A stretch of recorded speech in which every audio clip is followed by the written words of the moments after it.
Actual Fact, series number 45, entitled The Guidance. In our Lahaj, that would be Paa Taraq.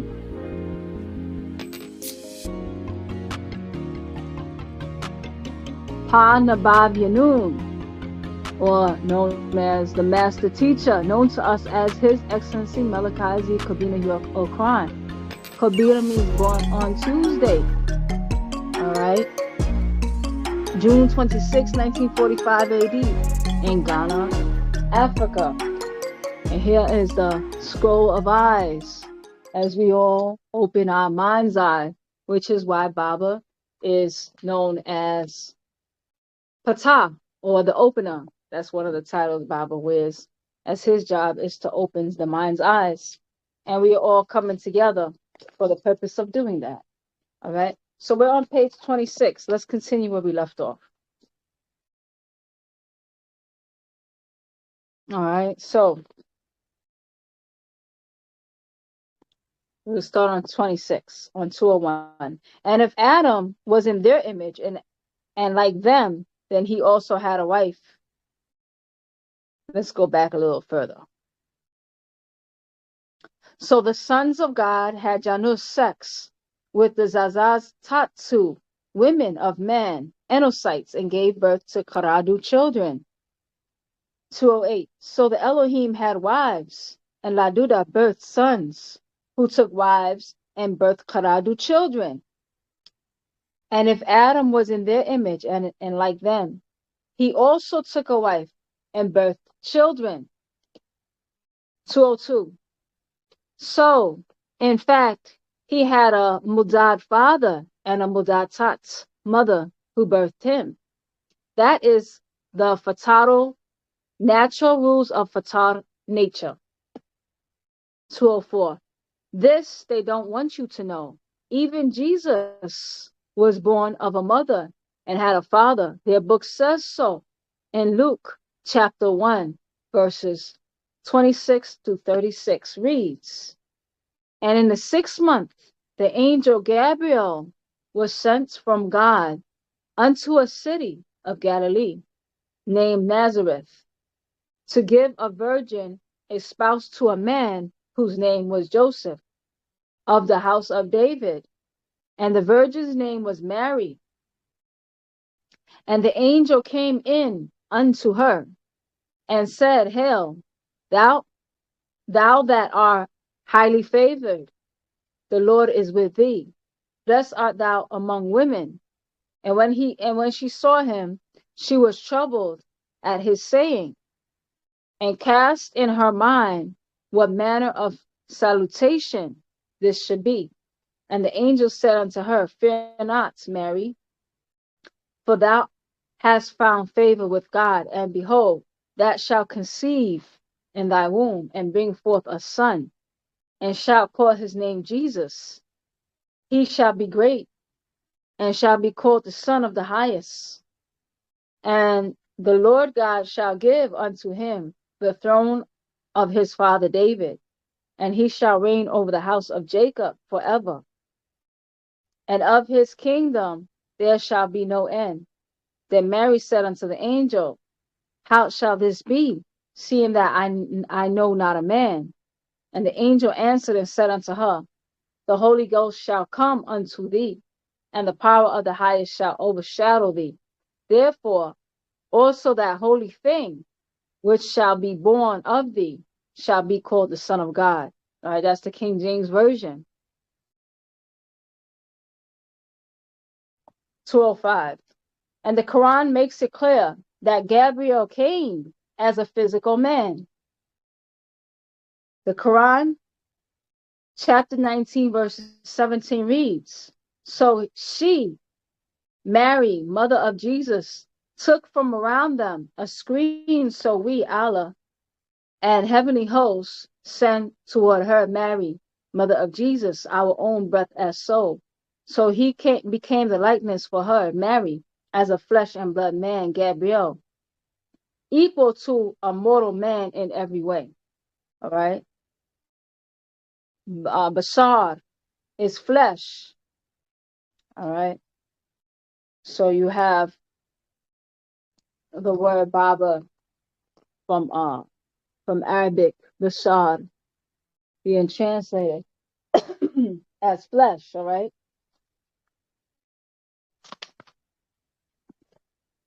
And Munuapians, don't let them play grammar game with you. As you can see, the difference in this word is one has the letter S and the other has SH. The dot or vowel is what makes it appear different.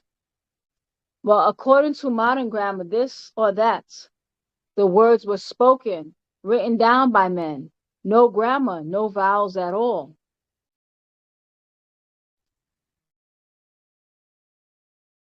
All right. So if they're going to argue over dots and vowels and this, supposedly that this is the word of God that was spoken and written down by men. So that's another argument to put aside. All right. So that was added much later by followers who shaped the kasadats meanings to support what they want them to mean or what they want them to say. All right. Now let's be honest with ourselves. All right. Outside of, let's say, religion. In life, have you ever experienced that? And just for your own self, think about when you've experienced someone changing slight things so that they can lead, all right, or to support what they want something to mean. We've all experienced that at work, all right, school, all right. I've experienced it right in the tribe, which is why I read the scrolls, because too much games I see people playing. And I know a lot of us don't study, so we're going to change that, right? So 209, they Faruqa divided them into chapters and verses, put numbers and then translated and gave them their own meanings.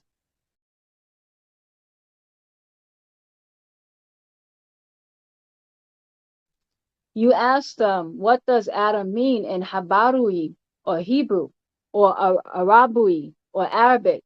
They don't say. All right. I've asked questions, right, about anything that has been communicated. Well, what does that mean? That doesn't say. All right. I might just start getting picked apart or something.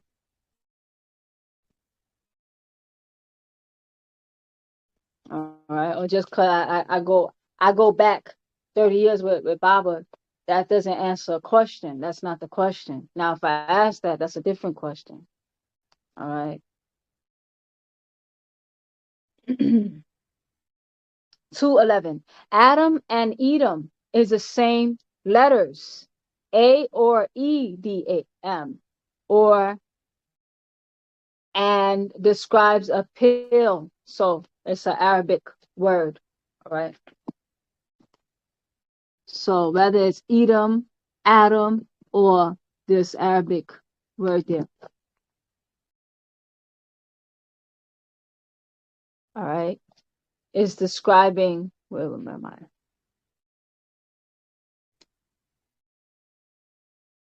It's describing a pale, ruddy, rosy, reddish to white person that you can look up. All right. So don't believe Baba. Go check it out yourself. They try to keep this from you, just as the Hakak fact that he was born 4004 BC. You ask them, did Adam have a navel when made or created? They can't answer that. If he did, he was attached to his mother in his mother's or her raham womb. All right. He was attached to his mother in the womb because your belly button, all right, or your navel is a scar from where you were attached to inside of your mother. All right. How you grew and fed and got various information, her immune system and everything. All right. That was fed to you through your belly button and eventually detached and left behind a scar. Does Adam have that scar? If he did not, then what about Eve? All right. So Eve, all right, was supposedly made from Adam's rib. So why would she have a belly button? All right. Did she or Cain, Abel, Seth, Enos, Enoch, which were all Ladura born of Zazatat women? These are facts. How old was Adam when he was made? All right. So when God made this man and blew life into him, was it an infant? Was it a grown man? Was it a little boy? And why did people start aging suddenly? Why aren't people just born as adults? All right. So if an infant, who breastfed him? Who took care of him? If made and aged, how old was he? Did he have a beard? How tall was he? All right. So when I ask these type of questions about just anything, people get upset. All right. When was that message put out? Why was that message put out? What was going on? All right. What else was said?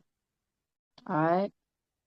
You have some people who claim to talk to Baabaa every single day. I quote them. I speak to Baabaa every day. So Baabaa talks to you every day, and he only told you that one paragraph. He just said that. That's all he told you. And he speaks to you every day. So he just repeats the same paragraph over and over. In context to what? So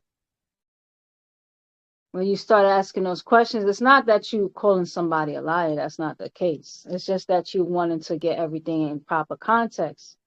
All right. So you can better comprehend. All right. What's being said, if it's being said at all, and why it's being said. How is this being said? Who is it being said to? All right. Anything else is being said. All right. Because when you uh take one sentence away, it means something else when you add something to it. So is anything else? All right. And why is that offensive to anyone? Why would that be offensive? Like if Baabaa had told me something and he said to let others know. And then they ask those questions, why would I be offended? Okay.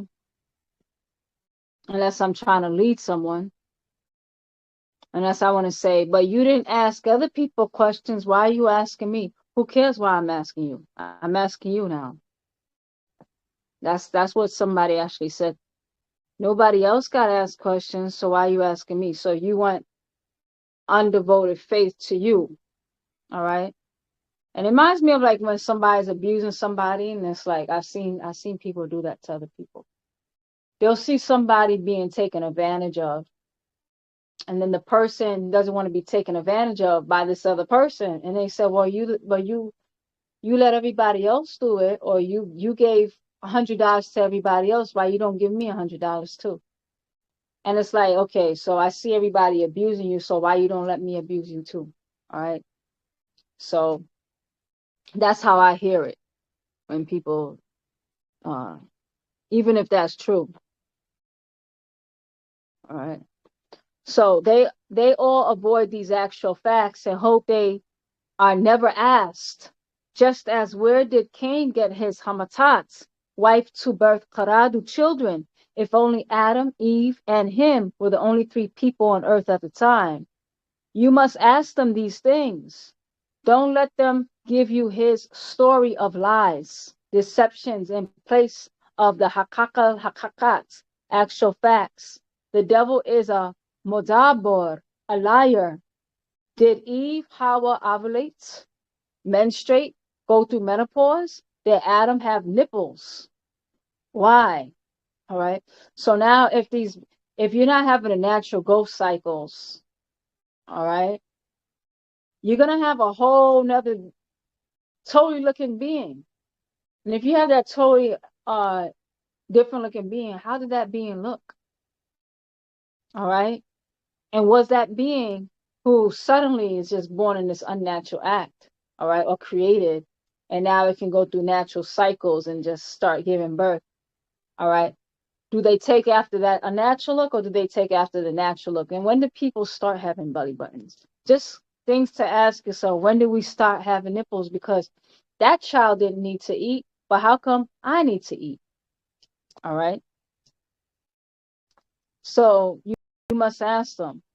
All right. So did Eve, Hawa ovulate, menstruate, go through menopause? Did Adam have nipples, and why? All right.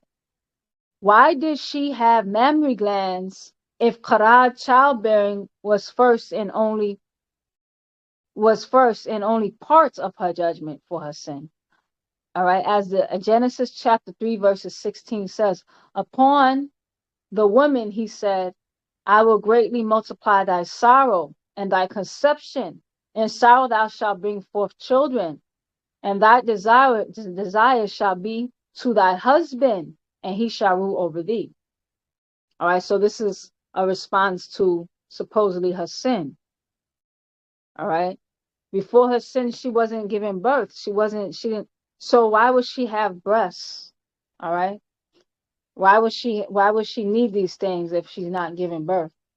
All right. Things to ask yourself. All right. Did she just grow breasts after she sinned? All right. And why did they have a penis and a vagina? All right. Did they have a penis and a vagina? And if they didn't have a penis and vagina, why are they being called man and woman? All right.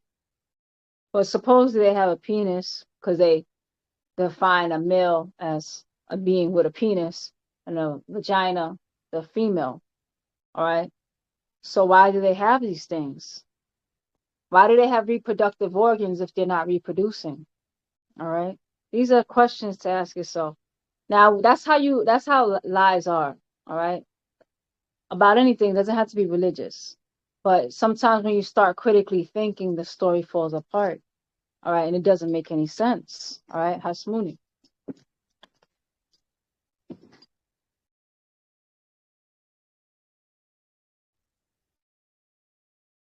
All right.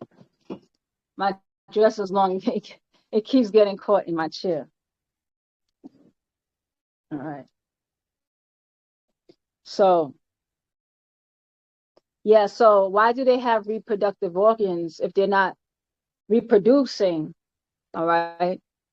In the way of traditional reproduction, they're being made and created. So why do they need reproductive organs? All right.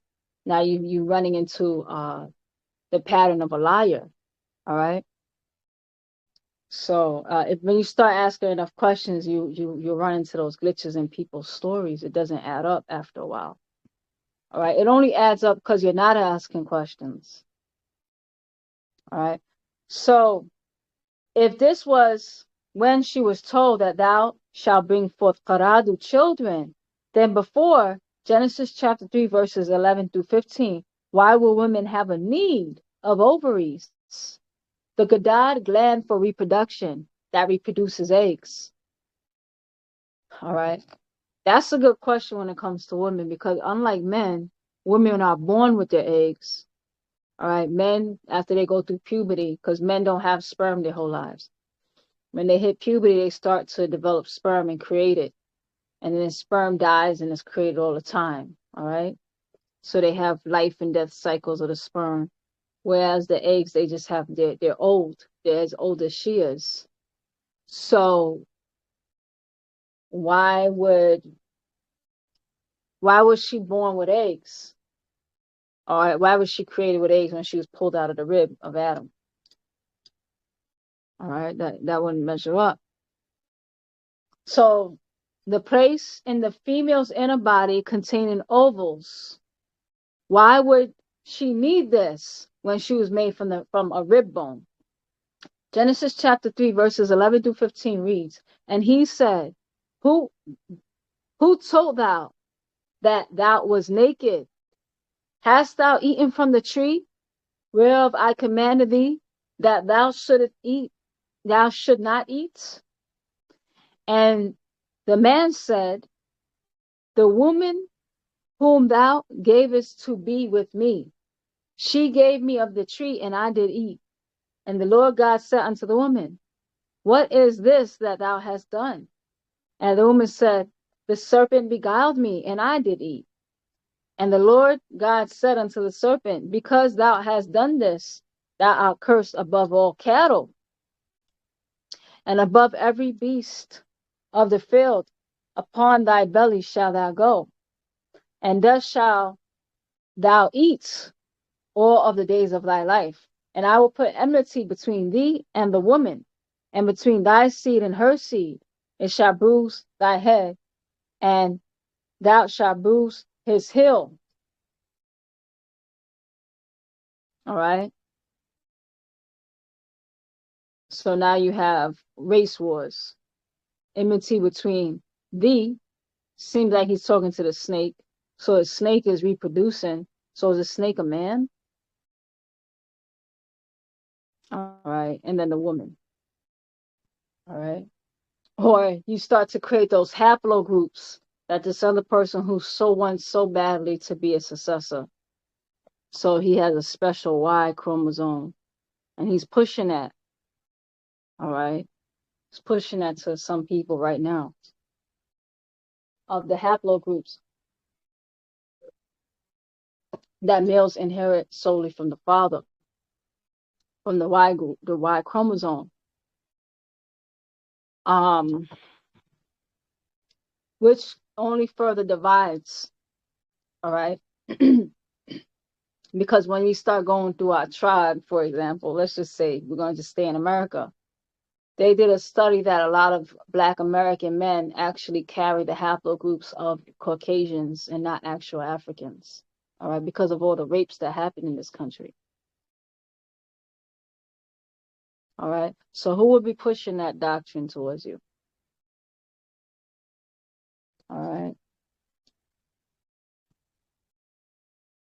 And just because you got a Y chromosome from someone who appears Black, for example, you're not sure if there's rape in his genetics. So you may not necessarily have a Black, because you can be with a Black man who appears Black, and he's not necessarily going to give you a Y haplogroup. You might be having a haplogroup from some Irish from 5 generations ago in the genetics that's keep being pushed forward. That's why we don't use the mill for our liberation, because it's not going to. All right, it's only going to further subjugate and divide the people. All right. So I will put enmity between thee and thy woman and the woman, and between thy seed and her seed, and it shall bruise thy head, and thou shalt bruise his heel. All right. The way that you can start to heal that divide is because of the mitochondrial, because the mitochondrial takes all the women back to the same source. And once you program, because what happens to women that's very different is that when they start spending enough time, they start to emotionally link. They become one emotional body. While all the women in that group will end up having the cycles on the same time. And if they have the same programs in their mitochondrial DNA, all right, which actually gives all the power to your cells. All right, because in the mitochondrial DNA, you have the mitochondrions. All right, and in the mitochondrions is all the information. So you can have genetics in your body, but what's cool about the mitochondrial DNA is that the mitochondrial DNA is what gives the instructions. So I can take the information, and a mitochondrial DNA can tell those genetics what to do. All right. So now you can start to reorder the genetics. All right. Because you can put another mitochondrial DNA with the same genetics, and it can program the genes to do something else. All right. So it's like the information center, all right, or the command center. All right. So you can essentially rewrite the genetics through the mitochondria. So you have these extraterrestrial, like we're being, infiltrated our minds. So I'm not going to call anybody a devil. It's not I'm not going to call anybody a demon, but I know a demon doctrine when I see one. And the reality is that we have been infiltrated And as Baba said in what was it, the God of Light and Fire? In that particular scroll, Baba talks about how you have these different extraterrestrials or these different beings that's programming thoughts and controlling the people. And it's through our language, through the things that we're consuming. And Baba's showing us how to raise our psychic self-defense so we can remove ourselves off the radar. All right. And we're no longer at the mercy of these suggestions, all right, of why it's so important, all right, to be the next successor. Who's programming that into you? Where did that program come from? All right. So let's continue. All right. Genesis chapter 2, verses 21 through 22 reads, and the Lord God caused a deep sleep to fall upon Adam, and he slept. And he took one of his ribs and closed up the flesh instead thereof. And the rib which the Lord God had taken from man made he a woman, and brought her unto the man. So God did that this one time and never did that again. All right. Yet nature does the same pattern over and over again. All right. These are those demon extraterrestrials. All right. Because the ultimate expression of racism or speciesism, let's call it speciesism, will be will be sexism. Because once you control the sex of that race, you control the whole destiny of that race. And when we say sex, we're talking about the female. All right. So it's these extraterrestrials that want to maintain, all right, uh, a false narrative, all right, and they can have access to the female that's always being offered. And like the OES, when you read the 5 pillars, it's all about sacrifice. And the first pillar being Adam, who was the daughter who the father took her to the mountain to sacrifice her. All right. And she was a good, willing sacrifice. But now you see to what? Sacrifice to what? It never really makes sense. All right. Until you complete the whole story. It's the narrative. And specifically for sex and food. And even if you say food, it still includes sex, because even on a farm, you want the female, because even like I knew somebody who bred dogs, and the one who had the female dog, all right, who was a special breeder, uh he was the one who will own anything that comes to from that female dog. So when he puts them to breed, he could rent her out.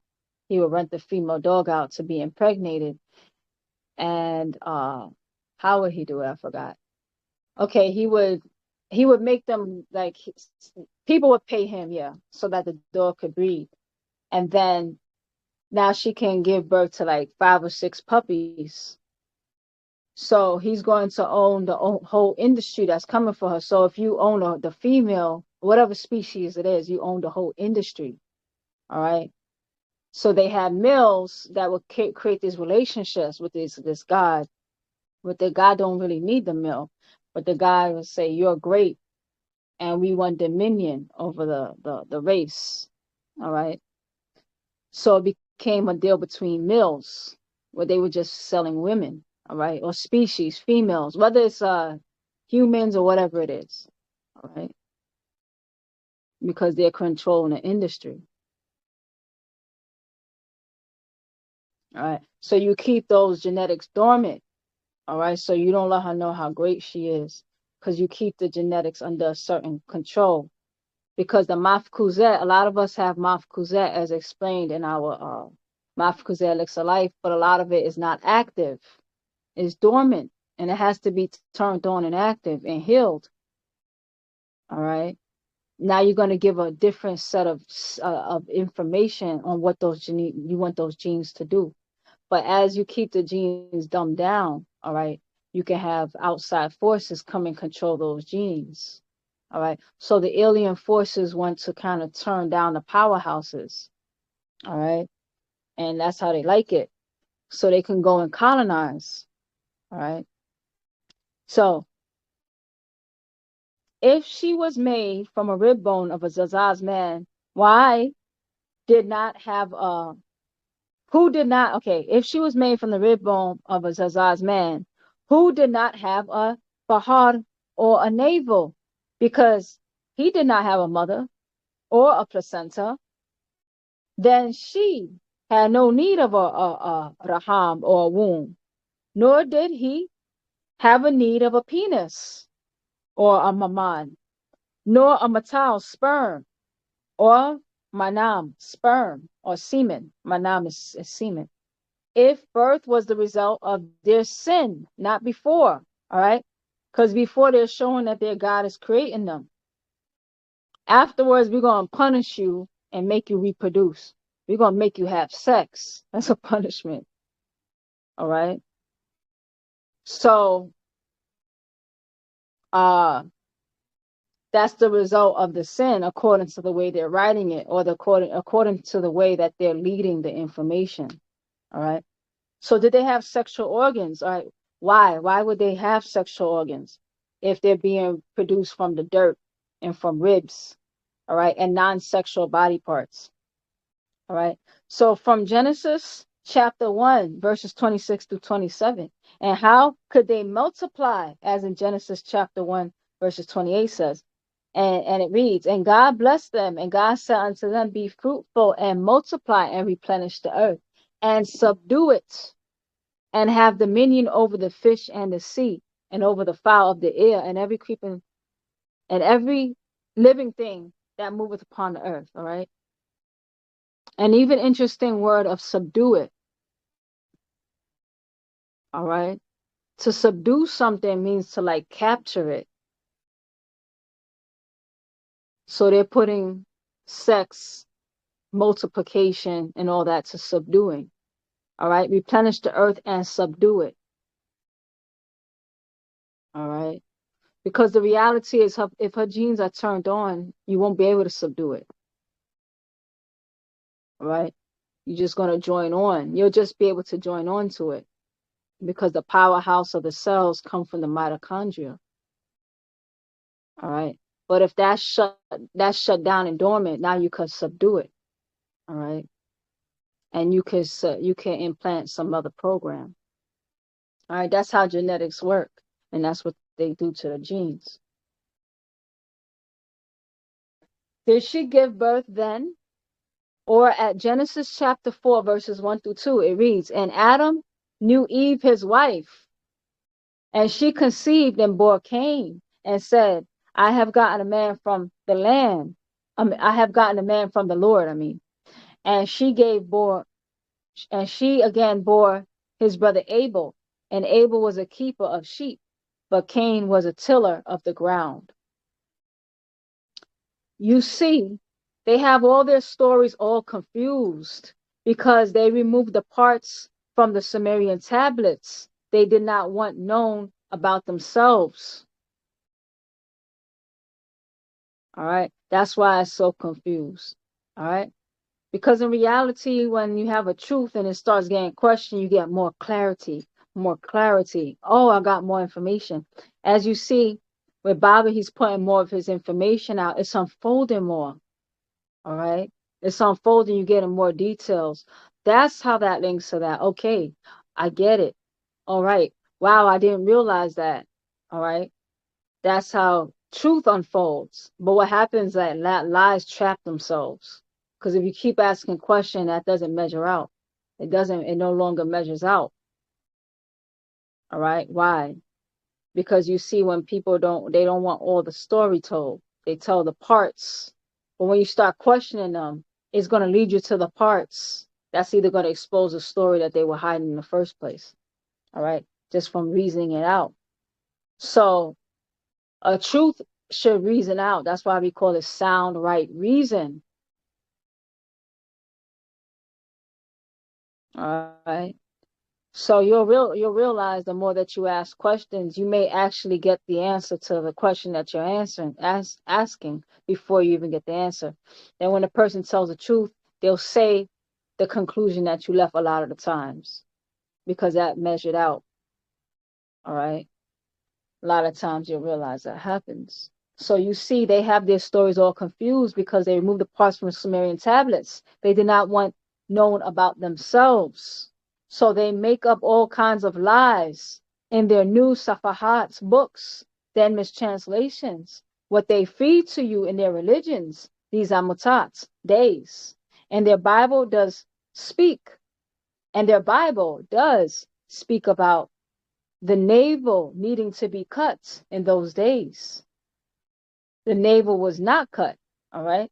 And in Ezekiel chapter 16, verses 1 through 4 reads, again, the word of the Lord came unto me, saying, Son of man, cause Jerusalem to know her abominations, and say, Thus saith the Lord God unto Jerusalem, thy birth and thy nativity is of the land of Canaan. Thy father was an Amorite, and thy mother a Hittite. And as for the nativity, in the day thou wast born, thy navel was not cut, neither was thou washed in water to supple thee. Thou wast not salted at all, nor swaddled at all. All right. So it talks about someone being born who's native to the land of Canaan, whose mother is from the Amorites. The father's an Amorite, the mother's a Hittite. All right. And the navel is being discussed, saying your navel wasn't cut at the time. You wasn't even swallowed. All right. Nor washed with water. All right. So they're giving acknowledgement that their conversation about a navel is being had. So it is in the Bible. So did Adam have a navel? Was it cut? By whom was his navel cut, if it was? And to whom was it attached? Did he have sadar, kalamtri, chest nipples? And why? For whom? Now don't let them fool you any longer. The truth is here now for you, Munwapu Nuwapians. I am here to guide you all. Sawab truth. As you question myself, question all others. All right? Remember that verse in your head. As you question myself, question all others. All right? Some people didn't question Baba because they just like to sit there and be preached to with their mouth open, like, because they're used to being preached. But Baba said, I'm not a preacher, I'm a teacher. All right? A teacher, you should ask questions, because the teacher, when you're learning something, you want to actively learn. All right? And Baba, that's why Baba wrote a lot of his books back in the day in the form of a question, because someone will ask a question and it would turn into a whole book. Then he would share it for others who may have the same question. All right, that's teaching. So Baba said, I'm not a preacher, I'm a teacher. So as you question myself, question all others. Their kashar, skin, lawan, color, does not matter. All right, it doesn't matter. All right. Also remember this, 234. Question about like the same way we question Baba, make sure you question others. And the person's skin color does not matter. All right. You should be questioning everybody. All right. It doesn't say, oh, only question Adamites. It doesn't say only question white people. It says question others as you have questioned me. Their skin color does not matter. All right. Who they claim to represent does not matter. All right. Who they claim to represent doesn't matter. They represent Muhammad. They represent Jesus. They represent Baba. All right. They represent the president of the United States. It doesn't matter. All right. Who they claim to represent doesn't matter. You're dealing with your very Ba soul. Question them. 237. If they claim to offer you what they call your religion, question them. They might, I could believe the lies themselves. They may accept it, preach it, taught it for so long, their pride and ego won't let them just say, I cannot read the Lahaj language of the holy books, so I believe what was taught to me. And I told you, all right? A lot of people don't like to stand up in front of you and say, oh, you know what? I was mistaken. Their ego won't let them do that. That's the benefit of me sitting here reading Bible scrolls. I never pretended or claimed that I wrote them. All right. I'm a fellow student, and occasionally I've had a few things wrong, some good things. Somebody asked a question, and I was like, oh, you're actually right. All right. I'm sitting here reforming myself along anybody else who's reforming themselves, learning as I go. All right. Some things I know. All right. Some things I might think I know. I'm like, oh, okay, I have more information. I had to actually go back and revisit that. I'm like, okay, so actually it was this, but it's actually that. That's what happens when you're gathering the facts, and you don't need no pride or ego to do that. All right. Um, but if you put yourself on this pedestal, it's going to be hard for you to do that in front of people, and also to yourself. So don't do that to yourself. All right. So 239, question them if they say this man is God, Allah in person. All right. Show us more than one photo of him. He was in America from 2010 AD to 1933 AD. Yet you only have one photo of him and none with any of you and your teachers. So those who claim him being W.F. Muhammad as Farad Muhammad now do in fact worship a spook god. All right. So they take one picture of this man and say he was so instrumental. All right. And it's the picture of him and he's looking down, reading some book. All right. And say that's God in the flesh. All right. At a time where pictures are being taken. All right. No pictures with any of the other beings. No pictures with any of the students. All right. So in reality, you're following spookism. All right. A Tayyaf ghost they never saw or met in flesh. So question them. How tall was he or is he? How much did or does he weigh?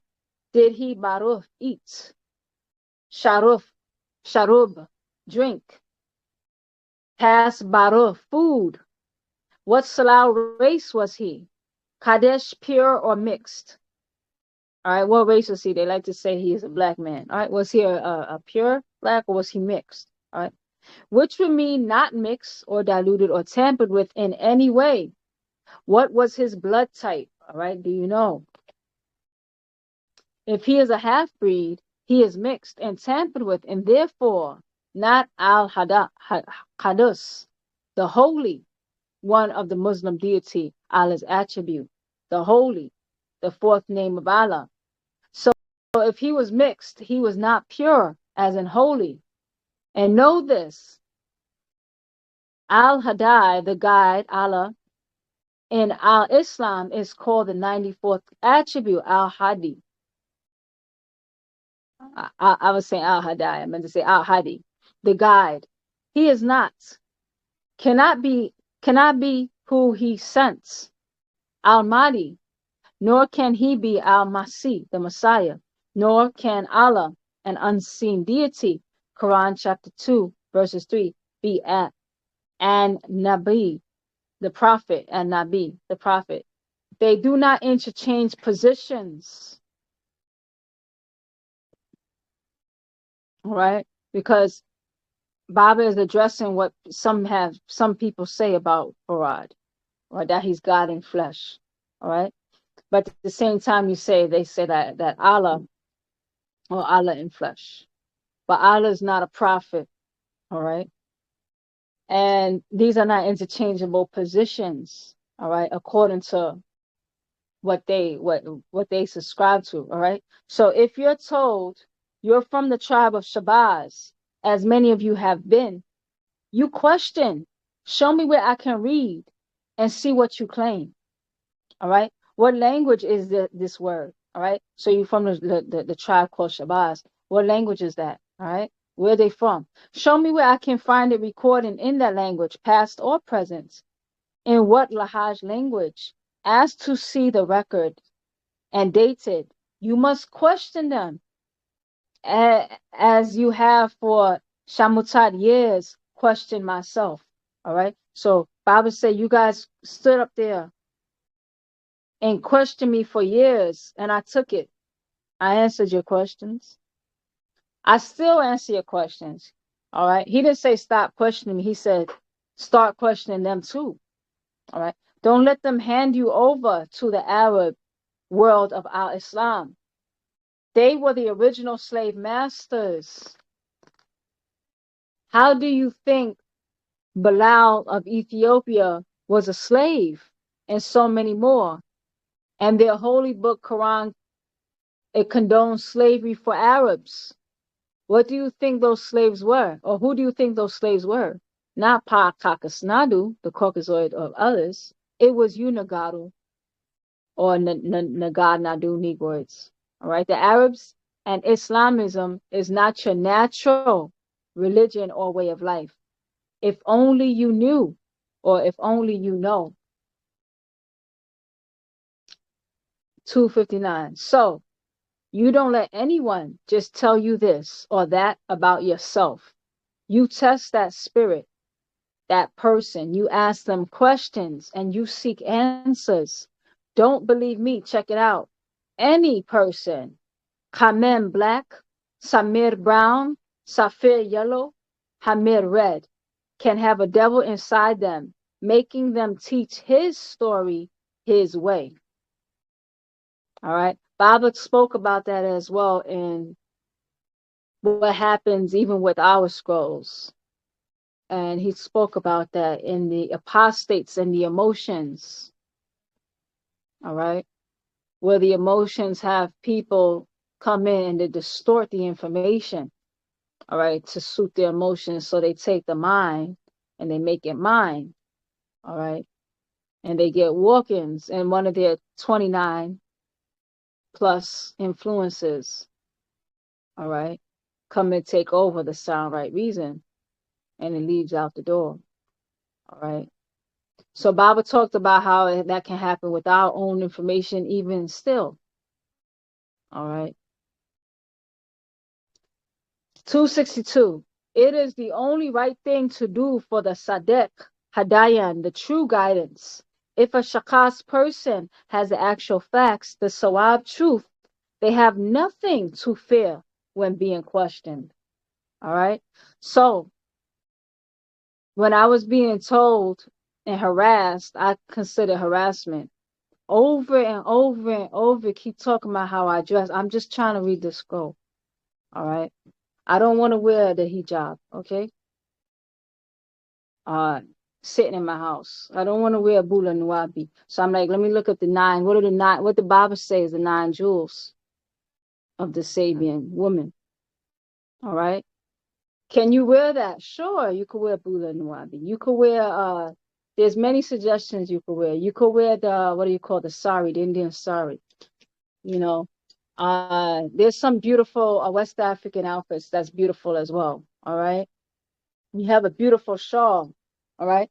It doesn't say you have to keep wearing it constantly nonstop over your head. You want to take it off. It's a little cool. All right. So you can cool down. All right. Get some sunlight to touch your skin. All right. But the thing is that people take the information and they lead it the way they want. Keep harassing me, sending me messages, coming to interrupt the scrolls. I had to block people. All right. Over how I choose to dress, whether it's right or wrong. All right.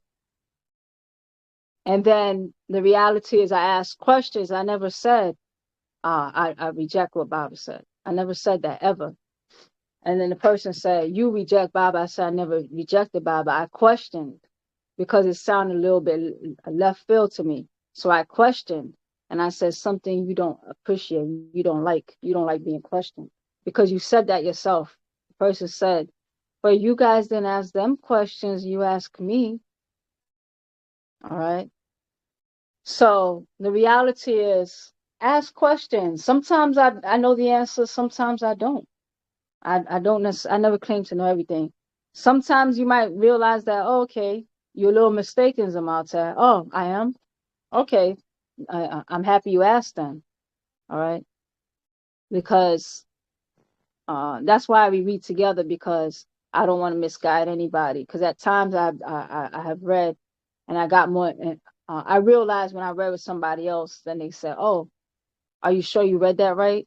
And I went back and looked at it. I said, "Oh my gosh, I'm mistaken. Thank you so much." Right. So I have nothing to fear being questioned, because if I get caught, then I could be grateful. I'm like, "Oh, thank goodness I got corrected," or it's going to be confirmed what I said.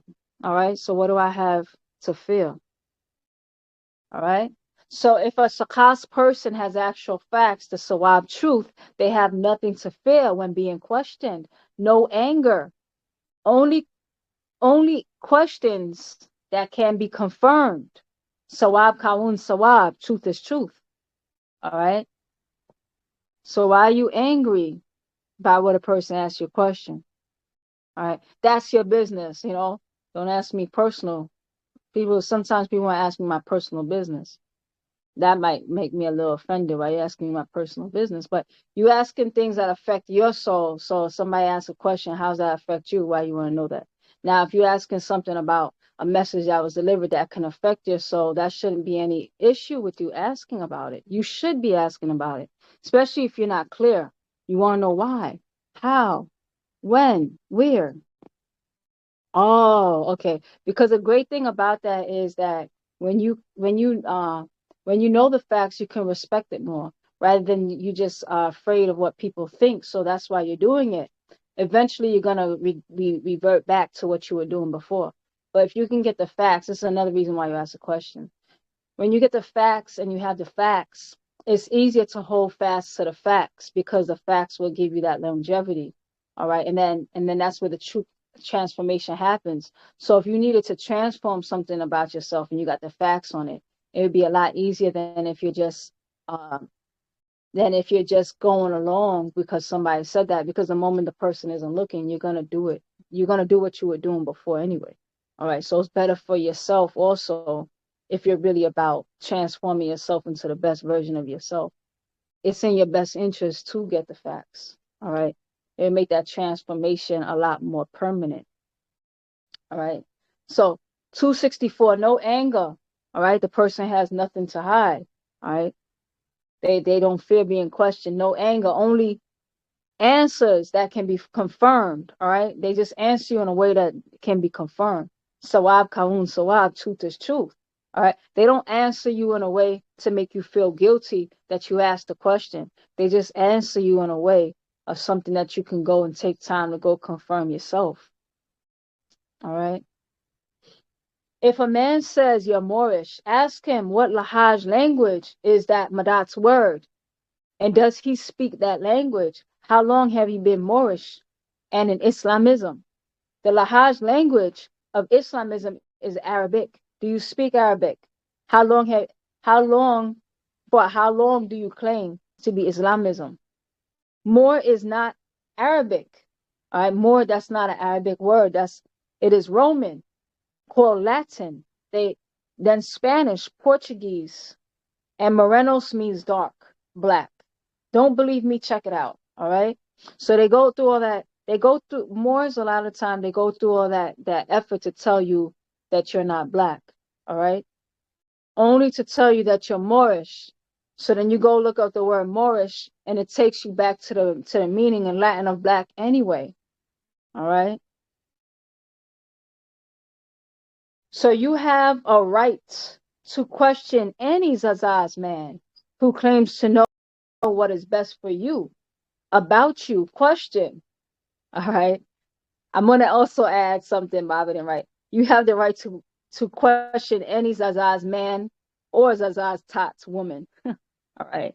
You have the right to question any Zazaz man or Zazaz Tots who claims to know what is best for you and about you. So question them. 270. If he says you're a Moabite, an Ammonite, or a Canaanite, ask them, do you speak Hebrew? Do you know their meanings? Show me who they are and how they relate to my Salal race. Not just what someone told him or passed down to him. All right. So it's not just, oh, somebody told you that, pass that down. All right. So, for example, Baabaa talked about artificial clothing, something that Baabaa doesn't recommend for us to wear when you read the scroll, Neuroscience of Wunuwap and Natural Ether Energy, specifically Natural Ether Energy. All right. But you sometimes you might still have people who design our clothes and they put synthetic materials. But it's not just like, oh, and somebody asks and you say, well, that's my culture. That's not an answer. All right. Because you can say, well, why do you kill babies? And another person says, well, that's my culture. That's not an answer. All right. Because you can just say anything is any culture. But the reason being is that the artificial, how it distorts the natural signals, all right, of your body. So when somebody starts asking you a question, have you taken the time to learn the facts behind why we might do or not do something? All right. Did you ask the questions yourself? Did you get the answers yourself? All right. Now you have the actual facts and the confirmations. All right. And they showed how certain artificial things can get into the bloodstream, how it distorts the DNA, um, how it messes with the endocrine system, etc., etc. Your endocrine system is very important when it comes to going to other dimensions. All right, Hasmuni. All right, that's why we talk about the importance of the hormones, and our endocrine system is very important when it comes to our seats. All right, and our chakras. All right, so like the Hindus like to show 7 chakras running up and down the spine. And the spine is very important as well because that's the nervous system. That's your communication center. But that's just the highway. But the actual seats are not in the spine. It's actually in the glands. And it runs up and down, and those glands secrete hormones. All right. So all you do is just study anatomy. All right. And you ask the right questions. Now you can share facts. All right. And now you empowered the person because now they know why they're doing something and why they're not doing something. All right. And that's the difference between just blindly following faith and you telling somebody what's best for them. All right. Then you have nothing to fear with them asking, well, why should we drink water when we wake up and not soda? All right. That's an example of asking a question. You just answer it. Or why do you wear this or that side versus this side? All right. What does this mean? You can't just say, oh, it's my culture. All right. That's not actual facts. All right. You can say, well, I need to gather more facts on that. I don't know. Or you don't, or you do know, or you say, you know what, this is what this is. This is how it links to, etc. You start to explain. All right. So on facts.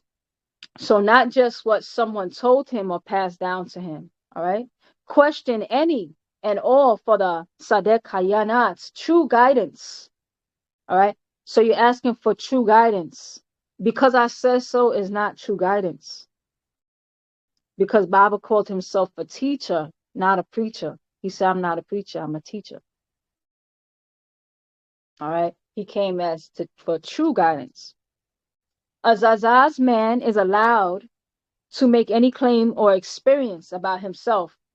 Say anything, he's fine. He saw, fine. All right. He could say anything he saw, that's fine. Now, when he claims you are this or that, you stop and ask. All right. So when somebody starts telling you what you're supposed to do and what you need to do, now if somebody's saying who they are, that's their own business. All right. Baaba's saying that's the person's business. But when they start to tell you what you're supposed to be doing, that's when you start asking questions. And that goes back again when somebody's coming to harass me, asking questions that have nothing to do with them. All right.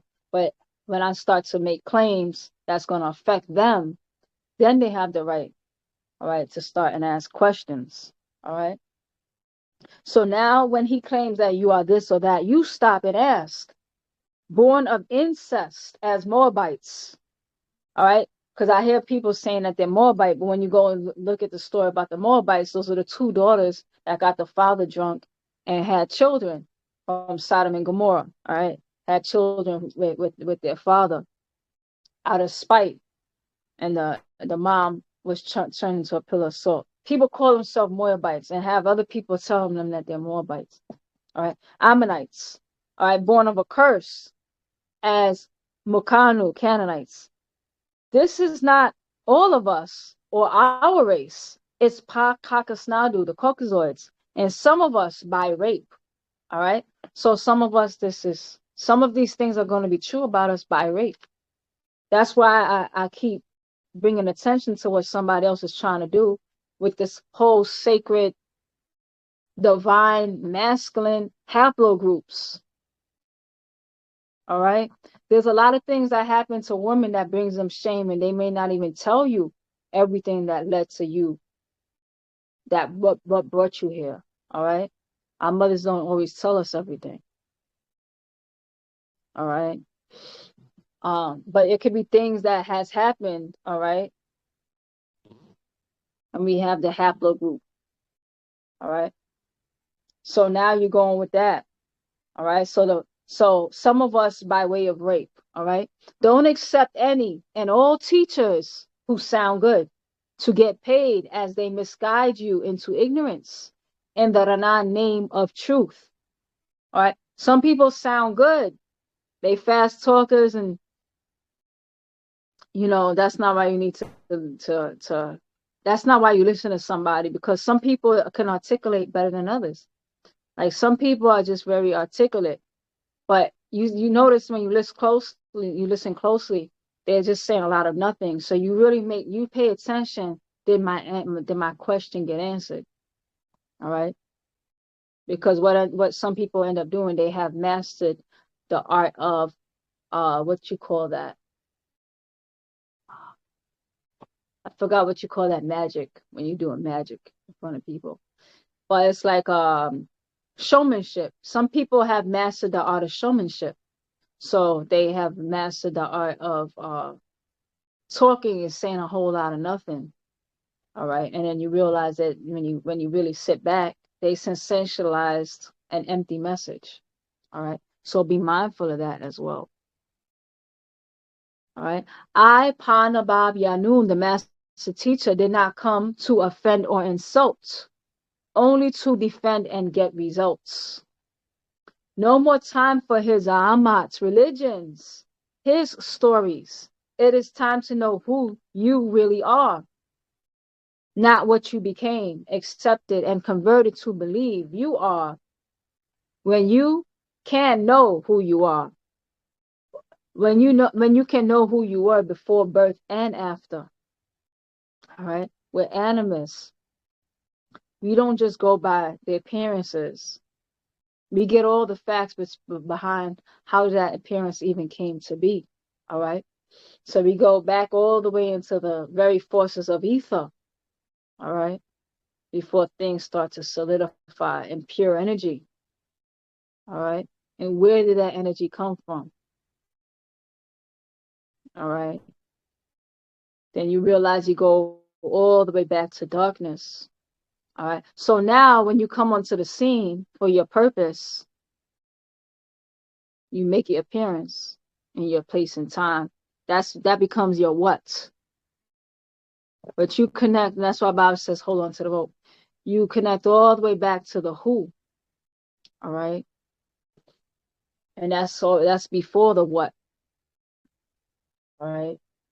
So you have the ability. All right. So Bible says that take time to know. All right. And sitting next to and kissing up to other people because they have a title or whatever the case is, that's not going to help you, because I could know a lot and then you befriend me. I'm not saying I know everything. I'm using that as an example. I can appear. Let's just say I appear to know a lot. Then you just say, she's smart, I'm going to be her friend. But it's like, how does that help you know something? How does that help with your confirmations? Unless you are also taking time to know. All right. That's what some people do. They think they can kiss up to the right people. And it becomes a who you know. All right. But a lot of people didn't take time to know. All right. So they're stuck in belief and they mistake what that brother knows for what they know. The brother knows and the sister sitting next to you know, but you don't know. And you never took time to know for yourself. You were comfortable kissing up to that other person. He knew or don't want to be specific and place and time. All right. There was a lot of other things going on. It was none of these other people's business. All right. But they got pulled into the business. All right. Through rape or just by converting. All right. And letting somebody else telling you who you are. And then you just go with it. All right. 283. He was the first sent to Murabu, Arabs. That is what the Quran says in Arabic. And the Quran was sent down to him in his own dialect or Milsan tongue. And that was for those who know Arabic. The whole world does not speak Arabic, all right? Not the whole Tapa world. And the Quran, chapter 12, verses 2, Quran, chapter 20, verses 1 through 13, chapter 41, verses 3. And the word in its Quran, chapter 1, verses 2, Al-Alamin. It is mistranslated, for it was the 19th attribute for the Arab God, Allahu al-Alim, or Allah the Knower. All right, Allah the Knower. The root word, ALM, that's the root word, alim, to know. Not whole world or all people, all right? So the root word of ALM is to know, all right? The root word is not the whole world or all people, all right? So Bob is saying, showing how they played games with the language. This is a misuse of the language with this ungraded grammar, which did not exist in Muhammad's time. It is new. The Quran was not Sajula recorded in classic Arabic, called Al-Fusha. 288. It was in one tribe's own dialect. The Quraysh Quran, 106. Surah Quraysh. Quraysh means the big fish, shark, is what it means. This was Ahmad ben Abd Allah, the son of Abd Allah, or Abd Allah and Amin. All right, that's the son of Abd Allah and Amina. All right, so Arab means mingle seed. All right, and there was many ways for the seed to get mingled through politics, rape, etc., etc. All right, so everyone's mingle seed story is not going to be the same. All right, so now we're further specifying that it was not even for all mingle seeds or all Arabs. It was for that specific Quraysh tribe. All right, for that specific tribe. All right, because we also had Nimrod, who would also technically be one of the mingle seeds as well. But Nimrod is going back to Africa, speaking Nuapic. All right. And then he's going to help to liberate some of the other mingle seeds and take them back home. All right. So there's different agendas going on. All right. So he was Arab, a Hebrew word. Hebrew Strong's number 6151, Arab, from Aramic, corresponding to Arab in 6148. All right. Arab is actually a Hebrew word. All right. And you find it in 6148. It means to commingle or mingle self or mix. All right. Arab, that means a mixed or mingled. Arab was taken into Arabic language, Arab, with the exact same letters and its exact same meaning. The Quran was for Arabs, and the Torah was for Hebrews, and gospel for Nazarites, not all people all over the world. All right. So now I like to address us, as Baba calls us, some of us have souls. That's why Baba always tells us it's not what you became or what you accepted, it's who you are. All right. So technically, would that make us a mingled seed as well? I would say yes. Things happen to us, whether it's against our will or not. Like Ishmael, he was the first Arab. That was against his mother's will. Doesn't mean that he's not an Arab anyway. But then you have Ishmael, all right, the son of Hagar, all right, and Abraham, all right, and you still have this, and then there you go, the sacred haplogroup, divine masculine, all right. Now you have this mingled seed looking for the acceptance of this rapist father called Abraham, all right, to do his bidding, all right. So it's to further subjugate those beings. All right. So the Quran was for Arabs, as the Torah was for the Hebrews, and gospel for the Nazarites, not all people world over. Not for Mungalu, Asians, not for Mudradu, Indians, not for Mutralu, that's Aborigines, and not for you, Afafre Kahu, Africans, not for you. This is what the Quran says in Arabic. All right. So whoever speaks Arabic, Baabaa puts it in Arabic too. I'm going to read the translation into English, word for word. All right. And it reads, Quran 67, verse 9. They, the Arabs, said, assuredly, indeed has come to us Arabs a warner. So we Arabs lied. And we Arabs said, has not the Arab Allah sent down anything? Surely you all are not except in big error. All right. That's Baaba's word for word translation. All right. From 1970.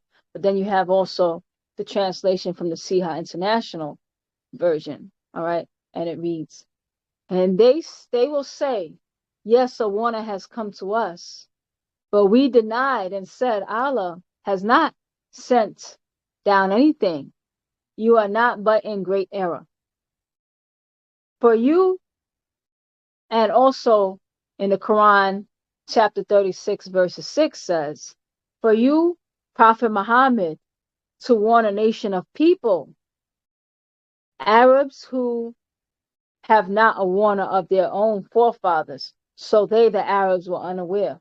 All right, that's Baaba's translation. And then you have the Siha International, all right, translation, which reads, that you, Ahmed, may warn a people, Arabs, whose forefathers we not warned. So they, Arabs, are unaware. All right. So it's saying that these Arabs didn't have a forefather or warner amongst their forefathers. So they had a special warner specifically sent to them. All right. When you're just reading what's written there. All right. Whether you're reading Baaba's version or whether you're reading the Siha International version of the Quran. Right. Which is a popular version, like similar to the King James version of the Bible. All right. So to a people who never had a warner before him, this is only one people, a people, not all people. All right. So it says a people. It doesn't say to all the people. It says to a people. All right. And when they say a people, they're specifically saying a tribe or a race or a group of people. All right. So not the world over. And it says also in the Quran, chapter 39, verses 27 through 28, it reads, and we have certainly presented for the people, that's Arabic speakers, in this Quran, from every kind of example that they, Arabs, might remember. It is an Arabic Quran without an deviance that they, Arabic speakers, readers, might become righteous. All right. So it's a guidance that was sent down for the correction of the Arab speakers. All right. That they read that they can get their corrections or whatever it is that they're being needed to do. All right. It was only to be in Arabic with no deviances. All right. So when you say deviate, means to stray away. All right. So it's only supposed to be in Arabic with no deviances. And that means it wasn't meant to be translated. All right. Because anybody who speaks multiple languages here, all right, they know that when you start translating languages, you start changing the meaning of things. Because there's even like somebody, they were telling a joke in their language, and I was just standing there, everybody's laughing. And I just had a blank look, and I was like, I would like to laugh too. Can I hear the joke too? And they was just like, we'll translate it, but it's not gonna have any type of meaning, and it's gonna be not funny in English. And it's not funny in English, you know. They translate it. I was like, oh, I guess I get it. But it's not relevant to what the English speakers are going through, and it's not relevant to that lifestyle. It's not relevant to the language. So the punchlines don't even punch, you know. So it wasn't funny, you know. They said it wasn't going to be funny, and they would only tell that joke ever in their language. Rahubat Imana. Rahoba, according for what you just say, it means so anyone, even if he's not Quraysh, he's not Arab originally, if adopt the Arab as his language or her language, it means so is one of them. They will adopt him as one of them. It means they will allow him or they will allow her to be among them. Once adopt the Arab as his language, because of that, all their surat, all their prayers, they do that in Arabs. No, is that the obligation? Everything is happening in Arab. All right. So that'll be half true. All right.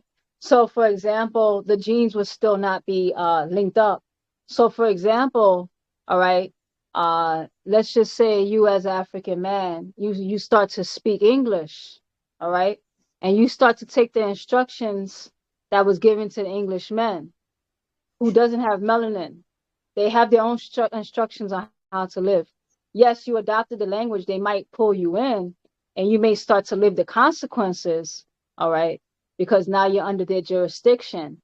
But it's never going to work as good for you as it's going to work for them, because it was made for their whole, it's not just the language, it's their very design, all right.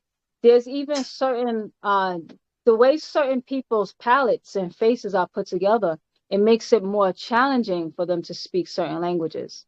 So even a person who goes to speak another language that their ancestors didn't speak, and they may go speak it, all right, their very structure may not even support them speaking that language properly, all right, or to its full extent.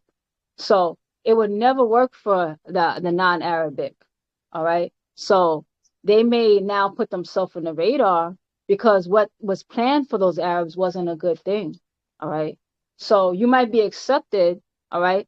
So for example, let's just say they would be in season for food, because in reality, because this is an earlier scroll, um, later scrolls you see what they were being chosen for, all right. And in reality, there's room for you in the pot too, but you're not really what you're not you're being seasoned as if you're them, but you're not really part of that diet, so to speak. But if you season it good enough, you'll do. Yeah, you'll do. If that makes sense. Yeah. Is that because, as I think so, who are Arabs, originary Arabs? Quraysh, but around Quraysh tribe, there were others called Arab, no? Because if we consider like that, the Arabs, they are really few, so the originary Arabs, they are really few, because I think the rest of the world, those who are calling themselves Muslims, Islam, where is expanding, they are not Arabs originally. So if really they limit themselves on those who are original Arabs, there will be few. There will not be even 1 million. Okay, I'm joking. No, but I mean, perhaps you're correct, because it was according to this, it's a specific dialect, the Quraysh, all right? Because There could be different ways of why these different Arabs are coming about. So when you say original Arab, there's no such thing as original Arab, because that's like saying original mingle. And there's so many ways to mingle and mix and confuse and distort. All right. So that's this particular distortion, that specific distortion. All right. That's why Baba is not taking us to mixed and mingled people. He's taking us back to our original form as Africans. He's even taken us, because at one time, we were spending a lot of time in Native American, which Native Americans, a lot of us are mixed over here because it showed that we were intermingling. But we're going even before that happened, So it's not what happened to us. It's about who we really are. And can the Arabs come home? Sure they can. All right. If they can acknowledge where their African ancestors. But you can see a lot of us are insulting our mothers who were raped for looking for seeking approval from our forefathers who abandoned us in the desert. All right. And then when you look at how they treat their own son, because Abraham, he said, send that little half-breed somewhere with his black African mother, and whatever happens to her, happens to her. All right. And she's being abused, and Ishmael's being abused by the hands of his white wife, Sarah. And he's like, whatever it happens to her, that's on you, Sarah. But then even Sarah's seed, all right, Isaac, all right, you see what Isaac was good for. Isaac wasn't good for anything either. Isaac was good for food, because God said to Abraham, I want to eat, and I want to eat your son. And if you love me, you'll give me your son. And he was willing to do it. So this is not the type of God you want acceptance from anyway. Yeah, it's that. Thank you very much. Yes, Zamal. And very good questions. I like the active listening, all right, and asking the questions. This is very good. All right. So 294. It was only to be in Arabic with no deviances. It was only sent down for those who know Arabic. Arabs, Quran, chapter 42, verse 7, in and around the city of Mecca. All right. So not all over, in that specific area and around that city. All right. Arabia, not all over Arabia, in that specific city. All right. So maybe not even all Arabs. All right. So it says also in Quran, chapter 41, verses 3, a book whose verses have been detailed, an Arabic Quran for a people, Arabic speaking and reading, who know. To make notes that the last word in this verse in Arabic is alam. All right. Alam means to know. All right. So those who know. If that's not your language, you should know nothing about that. It's not your business. That's their family business. All right.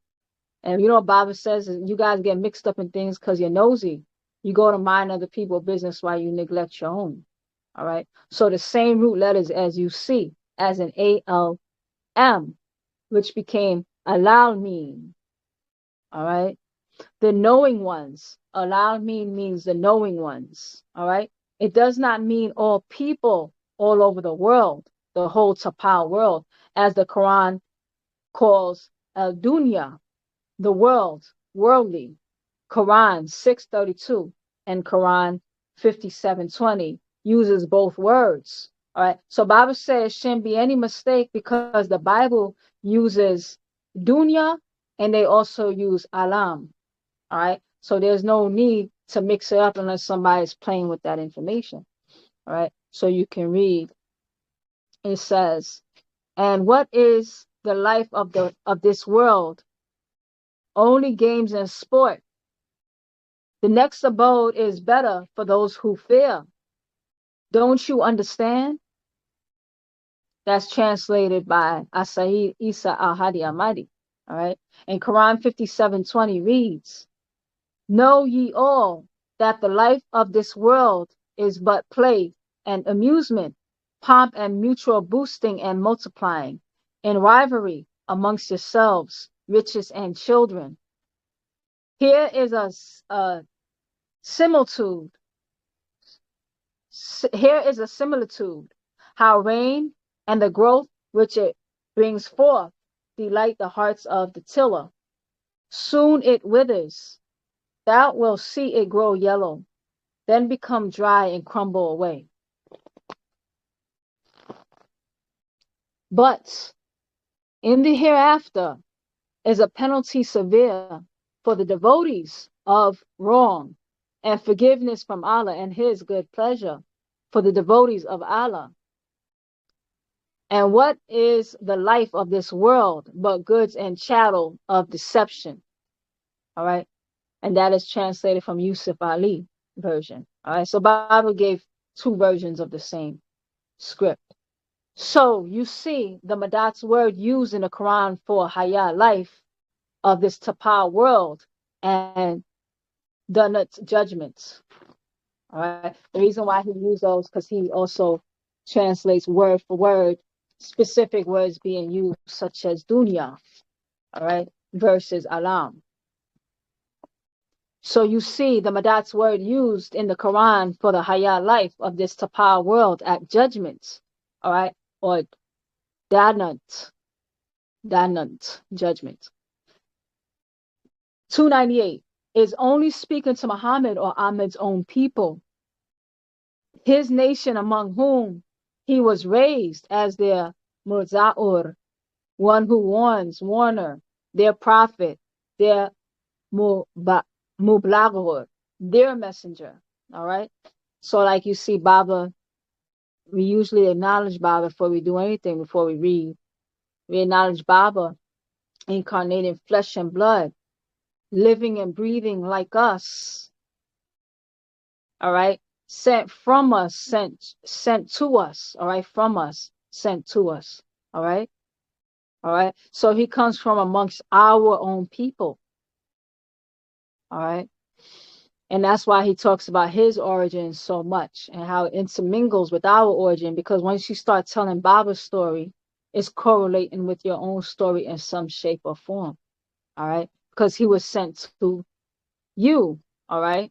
Now, this Muhammad, all right, was sent to his own people for his own purpose. All right. For what's relevant to his people, because he should be relevant to his people and what they're going through. All right. So 300, a people who never had a warner before him in Quran chapter 7, verses 158, Quran chapter 13, verses 7. So the Mubaru, the Hebrew prophets, are not Murza or warners of Murabu, Arabs. They were only warners to Murbaru, Hebrews. Musasu, Israelites, not Murabu, Arabs, not Mugalu, Asians, not Mudraru, Indians, not Mutralu, Aborigines, not Afafre Kahu, Africans, and not you. All right. So originally the Hebrews wasn't even for the Arabs. As you can see, the rejection. All right. When Sarah says, send that lady away. All right. Where did that lady, I'm talking about Hagar, where did she go back to? She said, I'm going to go back to Africa. All right. She went back to Egypt. All right. To which that's where Ishmael chose his wife. All right. Now they'll reform the message. All right. Because the Caucasian have a weak genetics. They have the weak genetics. So they have to first infect before they can affect. All right. So now that when they want to cast their net more wide, all right, they're going to cast their net more wide. They've gotten to those genetics. So now they'll make a special doctrine for their mingled seeds, all right, who will cast the net further to infect more, all right. And they'll keep updating their doctrine depending on who they're talking to, all right. But at that time, they wasn't talking to you, not if you're holding on to your African identity. Now, if you want to be Arab, fine. But even as an Arab, you was being rejected. Now you want to hold on to Abraham so badly. All right. And Abraham didn't care if you lived or died. All right. So your liberation is not coming from your haplogroup of Abraham. Your liberation is coming back from you going back to that center point. And that's why our holy symbol are circles. Circles. Because if you could find a center of, if you could find your center on any part of the circle, you could find a whole sense of that whole circle. All right.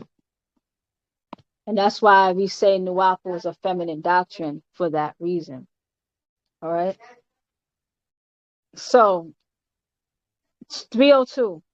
I know, my beloved people, you have claimed Islam as your Za'am religion, or even your way of life, yet look at who gave it to you, Arabs, or those influenced by Arabia and Arabians. All right, I was watching some horrible, inhumane documentaries about how these Africans treat these, I'm sorry, how these Arabs treat these Africans, who sometimes they trick to go to their country saying they can go work as a maid. They treat these people so badly. They treat them so badly. As a whole, as a collective.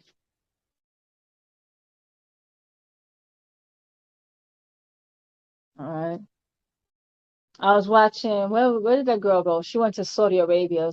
It was this woman. Where is she from? She was from, where was she from? Naimba? Forgot where she was from. She was from some East African country. All right. She was a very dark woman. And she said that she went to Saudi Arabia for the purpose of getting some work. She thought she could work as a maid. Yes, Imana. Okay, I will say is one of those who speak Swahili. This woman, you are talking about this woman who was saying about this story for Saudi Arabia, because Yeah. you spoke already Swahili Naimba, because me, I speak Swahili. I come from there. I come from Burundi. So I think is somebody who speaks Swahili. I know this story, but I forgot. I can't give the details about that story, but I know little about The that. details I mean, there's a lot of stories like that. It's not one story. That woman Mm. I'll tell you what they tried to make her do. They told her job was to have sex with dogs. Is it the story? Yeah. Oh, you know it. Okay. So, I know. I know. okay, maybe many of them do that, very sick things. And she was beaten. All kind of bad things happened to her. All right. And it's just to degrade um, it's going on still today. All right. It's going on right now. All right. In Dubai, Saudi Arabia, all these places. All right. And how they lure a lot of Africans over there. All right.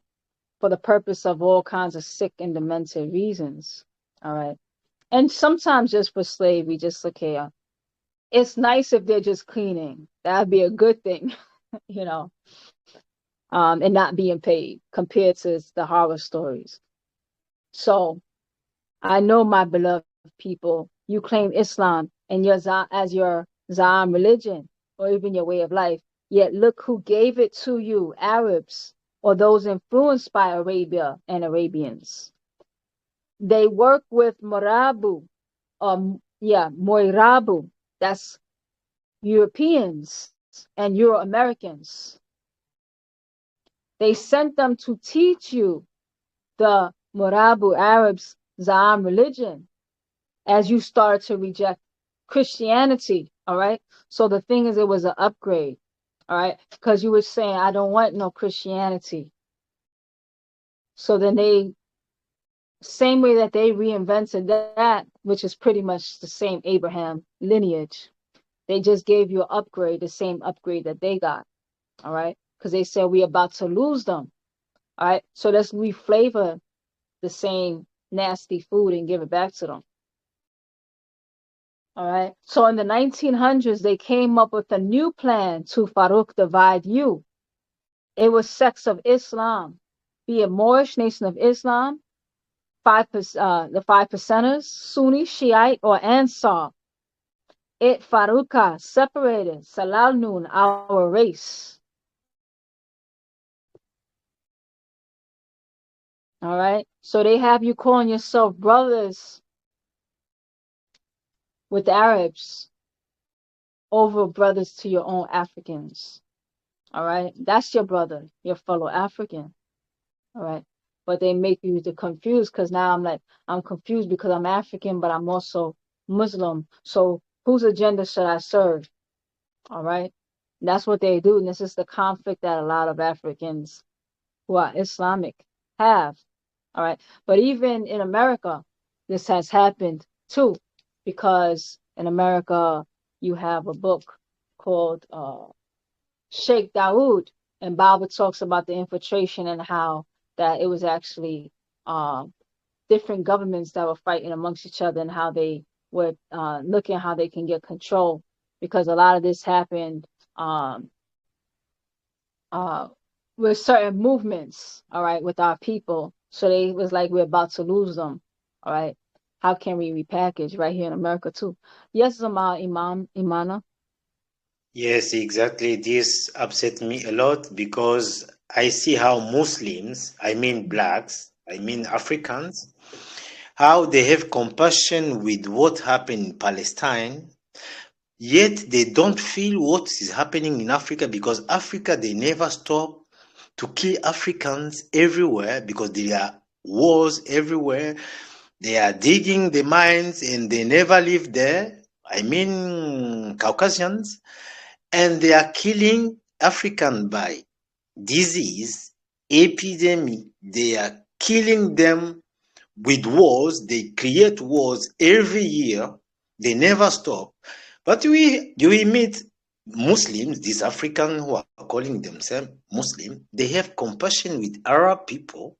What is happening in, I mean, a Muslim African, if there is a danger between an African and the Arab, he The will save Arab. Arab. Mm-hmm. Is that? I don't understand. So I wonder how we are going to save these people. Okay, ourselves, we didn't save ourselves right now, but it will be very difficult to bring these people in our community. Right. Well, that's the point of us taking the time with compassion to explain away. That's why Baba said he's not a preacher, he's a teacher. And it didn't just happen to the Africans. This happened world over to control the people and shut down the genetics. All right. And the mind, the mentality, all right, and the instructions. So that's why we have a double resurrection. It's a mental and a physical resurrection. All right. So the genetics can do what it does because the genetics have been put to sleep and the mentalities have been put to sleep. And that's why when we're reading these scrolls and we're taking the time, all right, a lot of the times you're able to, it may happen slowly, but you can explain away because we have been programmed to be the slaves. And that's why I was saying earlier that you have said, well, once you speak their language, you'll be accepted. But you'll never be accepted as good as they're accepted because you're accepted for the purpose to do their bidding. All right. And it's never for your best interest, it's for their best interest. So that's why their countries get rich and you get poor, because you will help to do their bidding against your own people and against your own resources, against your own people. All right. While they get rich. And that's what has happened to the heart, souls, and minds of the people. So, uh, but right now you have a lot of, it is the sun cycle. The genetics are waking up. People are starting to look around. And that's why Baba told us to stop mixing, because those genetics are set to wake up anyway. We just got a head start, you know, if we have enough of them still in us, if we have enough of these genes. But what happens is by the time we wake up, we done mixed with them so much that the genetics don't have enough energy to wake up. All right. That's explained in the scroll, good and bad. All right. So a lot of the times the people uh I could think of different programs. I might not have had that particular program, but I've had programs that it was a process, all right, to see. I didn't necessarily see the facts might have been standing there. Rahabat Kosi, I see you unmuted too. Well, but Zamantha, I wanted to ask, could you remind me of what was 2034 in the terms of when you were reading the scroll? The last time it was like, I think you talked about it was the time for us to wake up, or is it like the time that we have to wake up from this? Is it from 2030? It was from 2000, because that's when we officially went into the sun cycle. We had different pickups. So we talked about 2003. Which scroll was that? That was in this scroll. That was a different one, right? Yeah, I don't Okay. remember which scroll. Yeah, sometimes it's same for me. 2003. We had a next one in 2013. All right. So that means just by doing the math, the next one would have been 2023, which we missed. All right. Because we have a lot of double genetics in us, let's be honest. With all this information, we still really anti ourselves a lot. For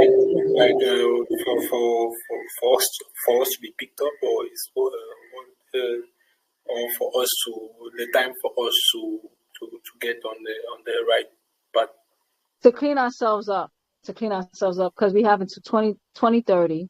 Because right now, the Caucasian, for example, he's been already tried. Let's by natural nature. Natural nature says time to get rid of him. He served his purpose. The cycle's over. He wasn't able to pull himself up because he had the opportunity. He had the opportunity, even though he was from unnatural nature.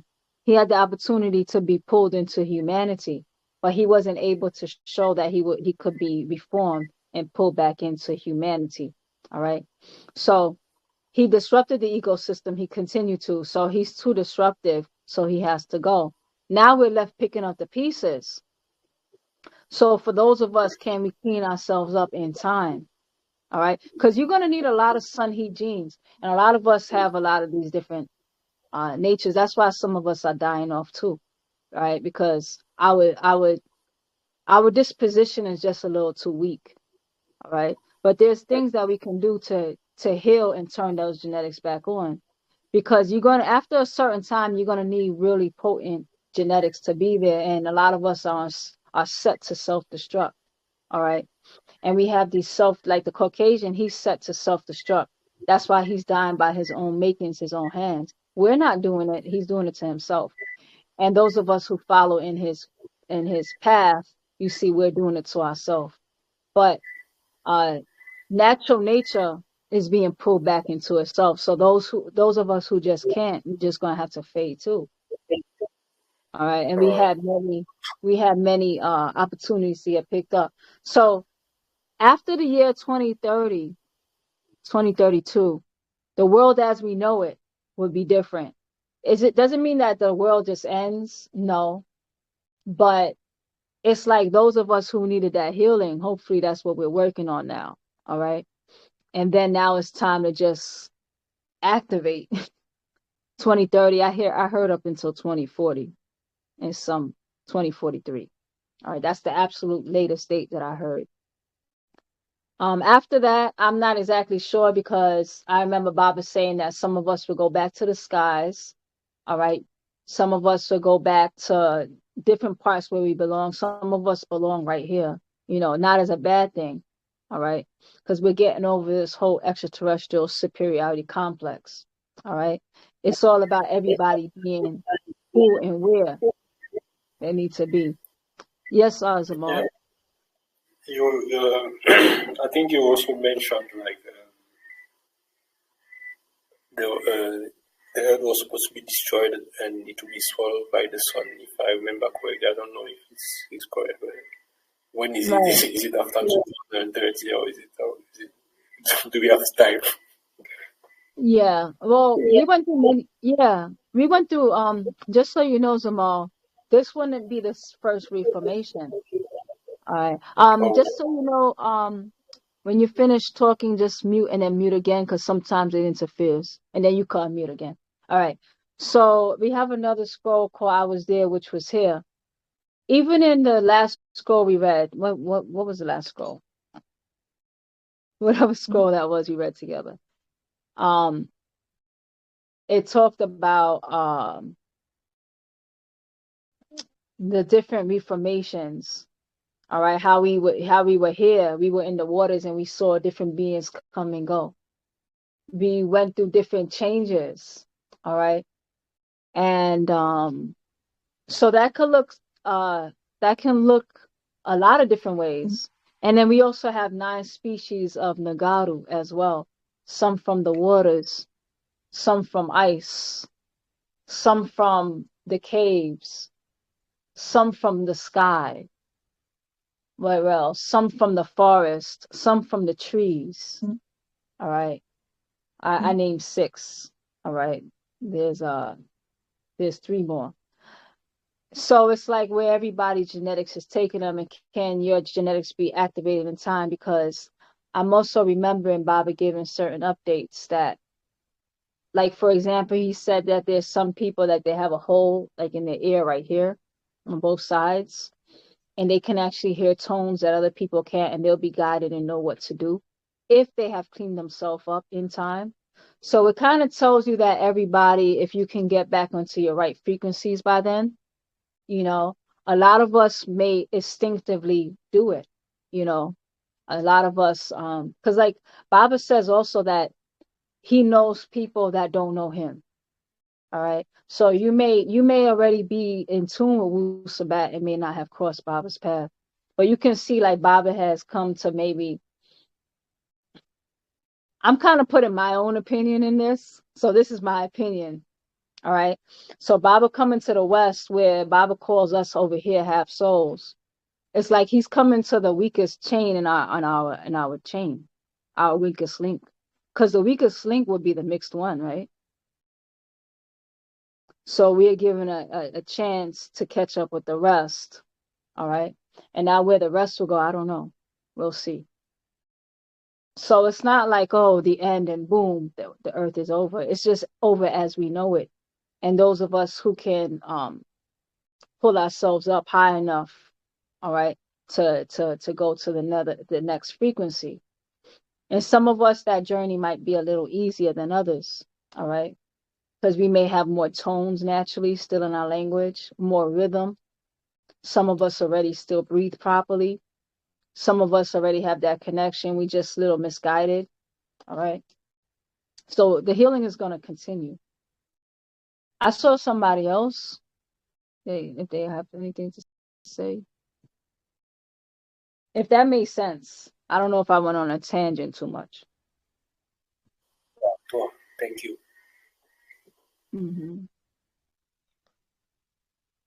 All right. Imana, I see you unmuted, and then we're going to continue reading. Did you have anything else you wanted to say?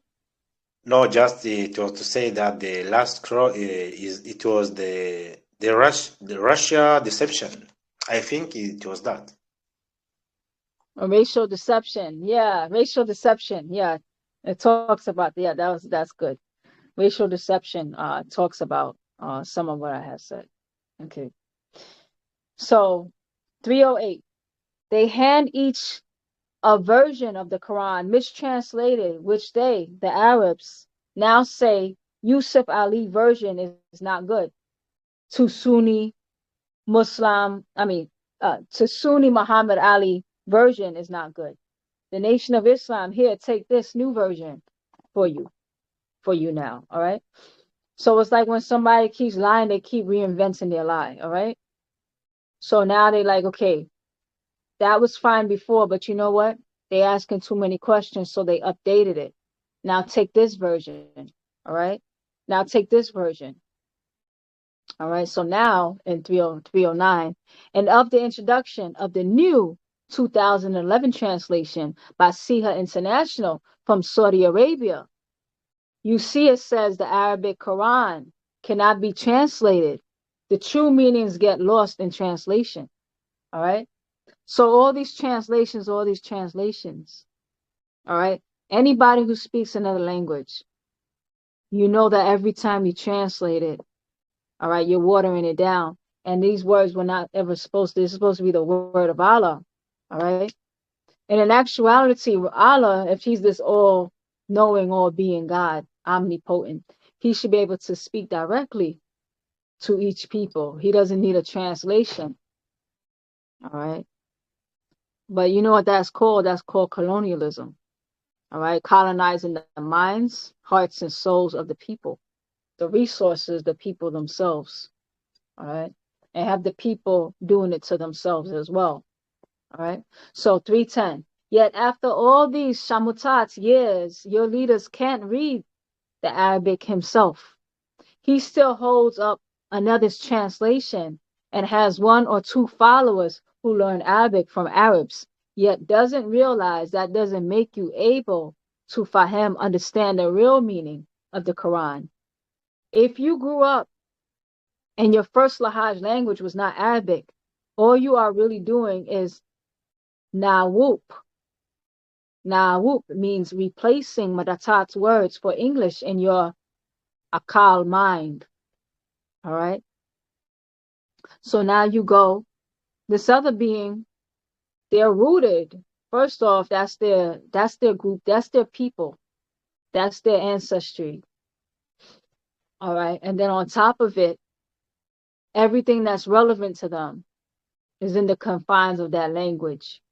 So now, even if Baba is explaining now why if you go and you learn that language, it's not going to be the same for you, because you still are just going to be replacing the words that you color already in your mind. All right. Based on your reference. All right. You guys are coming from different references. All right. So you say Allah outward. However, in your mind, you say God. Rab is Lord. Kitab is book. Malak is king. Or Malik is king. All right. So now you're just replacing. So what's the difference if you're just taking you're just seasoning the imagery that's already in your mind with somebody else's flavor. All right. So all you did was season your references with someone else's flavor. All right. So you're still thinking in English.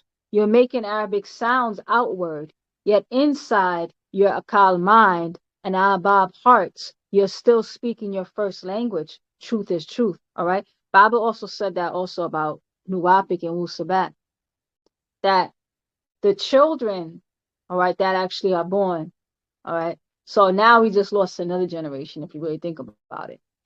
But the children who are born as this and is they're born into the culture. See, I wasn't born into the culture of Wusabat.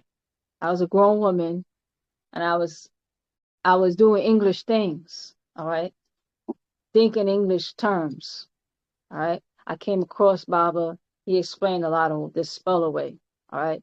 And now I have Wunawat, which is going to be great. Wusabat, Mispatia to learn.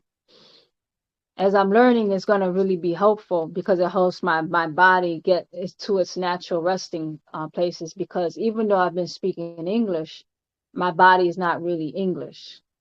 Wusabat is more of a natural. It's natural more to my body. However, my mind, all right, is still going to have some of that English imprinted on it because that was my first language. All right, or whatever foreign language to you. So the reality is that Baba said it's the children. The children are going to be the ones who know the true meanings. All right. For you, you're not going to know the true meanings. You're going to know the interpretations because you're always going to have the reference of what you originally came from. The child, all right, is going to be the one who's going to be plugged into directly to the true meaning. All right. That's why Baba says for the children. All right. So in Nuapui or Nuapic, it is not about this generation, it's about the next generation. All right. Baba explains in this book. All right. So let's go back. 314. You're still thinking in English. You're making Arabic sounds outward, yet inside your akal, mind, and ayabab hearts, you're still speaking your first language. Truth is truth, all right? Doesn't sound really pretty, but that's the truth, all right? So in Nuapic is not about this generation, it's about the next. Don't let pride fool you or hold you back. All right. So a lot of us, when we realize it's not really about us, we become sabotatory. All right. I remember Baba sitting in congregation of people, and Baba said, I never promised you anything. And people got quiet. I promised the children. All right.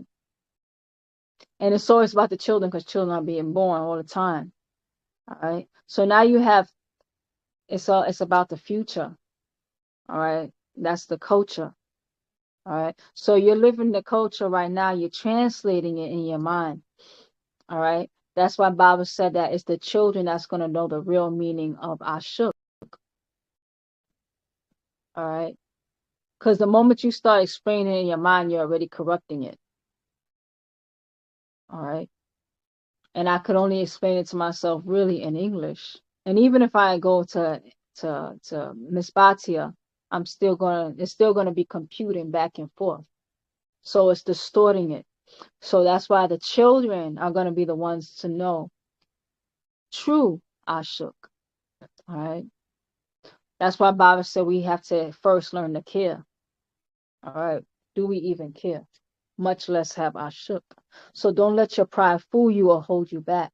You may have followed the religion of Islam in any form for years and don't wish to admit that you were fooled or wrong all these shamutat years, or ashamed to all you preached or told that you were wrong and you're right. All right. Don't let that send you to manrar, hell's fire, as they say. So stop right now. All right.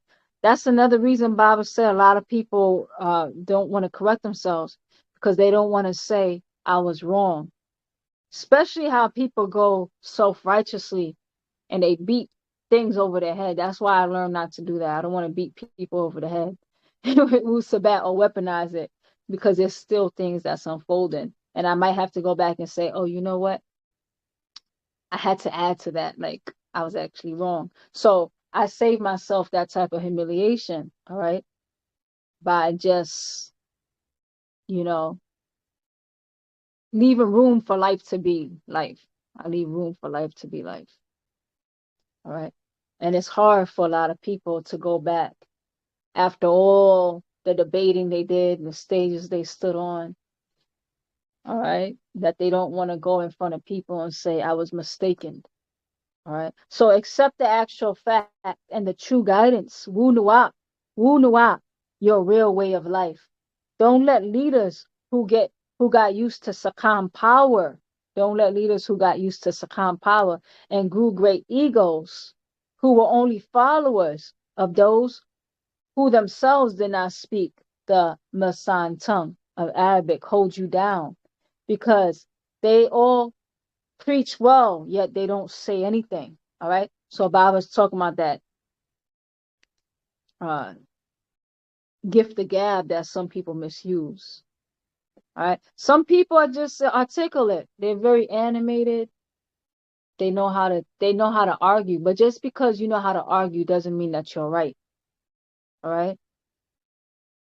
Like, some people are good debaters, but just because you win a debate doesn't mean that you are actually correct. Because some people, they may know more, they're just not as articulate. Not everybody's articulate. All right. And some people, they know how to say a whole lot of nothing. All right. So they preach well and yet they say nothing. All right. 321. Or do you see a Gayor change for the better that any other leader can enforce? Leaders who know they don't really have the facts. Then they grow old and fear dying in error.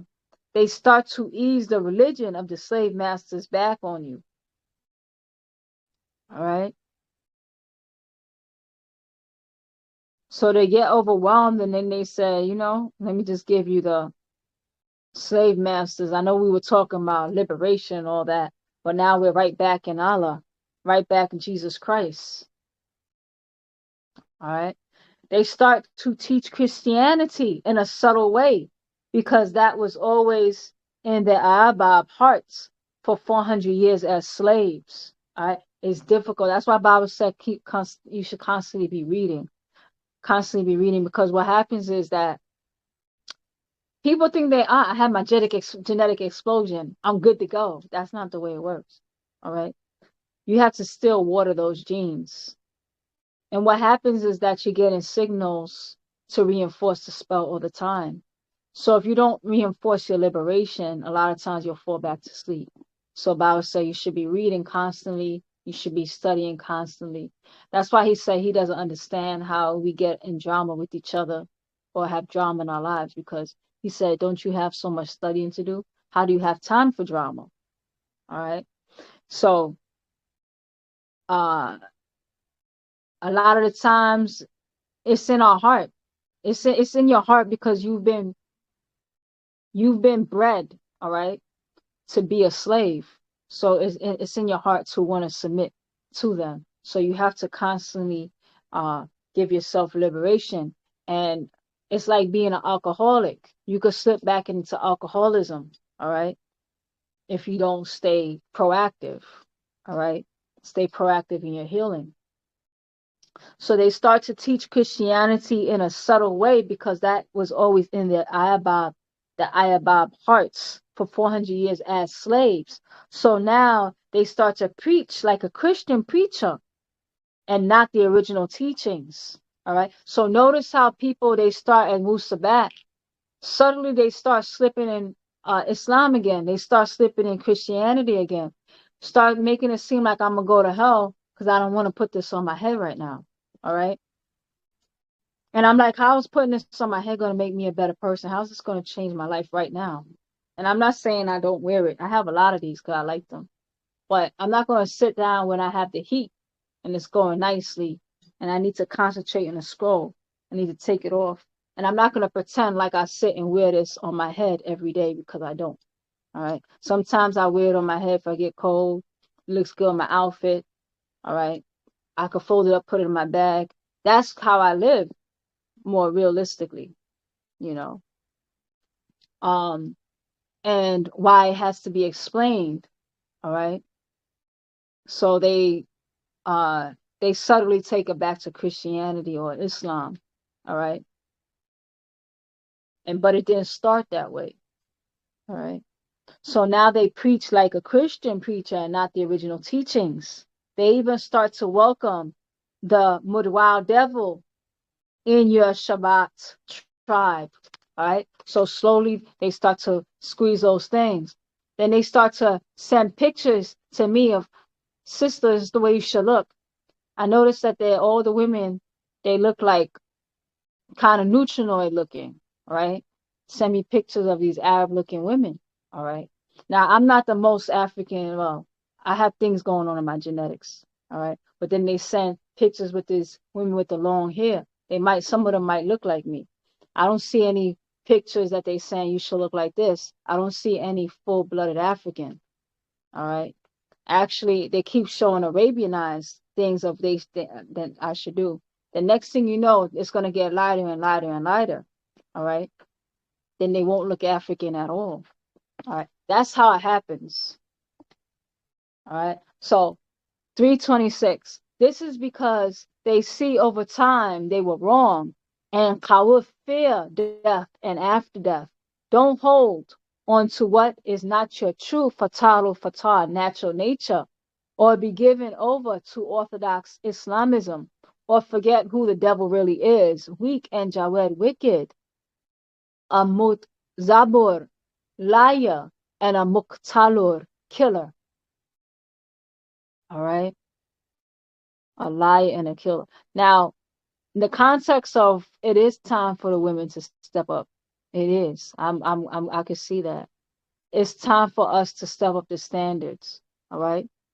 It's time for us to really embody the culture, study the culture, bring it forward, because we do set the tone. All right. And you see that if we don't, we're in trouble, because right now they have the women going out totally naked.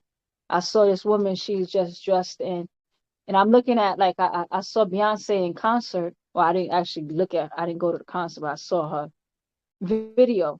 And her skirt was so short and the bottom of her butt cheeks were out. And I'm like, well, since Beyonce did it, she made it okay to do that. Next thing I know, then she had the little dress with the hands on it. And you just going to extremes. We're going back, and it's okay to put the blonde wigs back on, to put the contacts back on. We don't realize we're going back into the image of the beast, lower than even humans. All right. And it's being normalized. So we do need our culture more than ever before. All right. It's for the children, specifically. It's for the children because that's being normalized. And I saw even some of the sisters from our tribe that they like Beyonce. They went to the Beyonce concert and they put on the blonde wigs. And they said, well, she's for black people because she did the like her music videos were so African and so touching, and she's giving African people jobs, so we can put on a blonde wig. That's how the seduction happens. Next thing you know, now she looks like Kim Kardashian. All right, I don't know if that's Beyonce or Kim Kardashian, and now you accepted that. Now you look like Kim Kardashian. All right, and you've been seduced out of your soul again. All right, so this is what our people are facing. All right. So you go one extreme to another. But then you have somebody that they take a message. This is what I was seeing because I've been being harassed since last year before Baabaa supposedly put that image out, where his brother was saying I should not be sitting in a public platform without a man sitting beside me. I should have a man sitting beside me. He doesn't like that a woman is talking to men. And he's supposed to be in our tribe. He said that I'm showing a lot of neck. I had an African dress because I like stuff that I can breathe. I don't like stuff on my neck all the time. So a lot of my stuff will be kind of cut like this. So it was dressed similar like this. And it had a long sleeve that came up to here. And then he said, you showing a lot of neck there. And then he sent me a picture of all these women with hijabs. And I said, I'm not Muslim. All right. The next thing you know, these messages are being sent back. And he said, if you're going to be on camera and there's not going to be a man there, you should turn off your camera and maybe just talk. We shouldn't see you. And I'm like, I didn't read any of that. Like, I study these scrolls. I'm not seeing that. And I wasn't attracted to the Ansarulu days.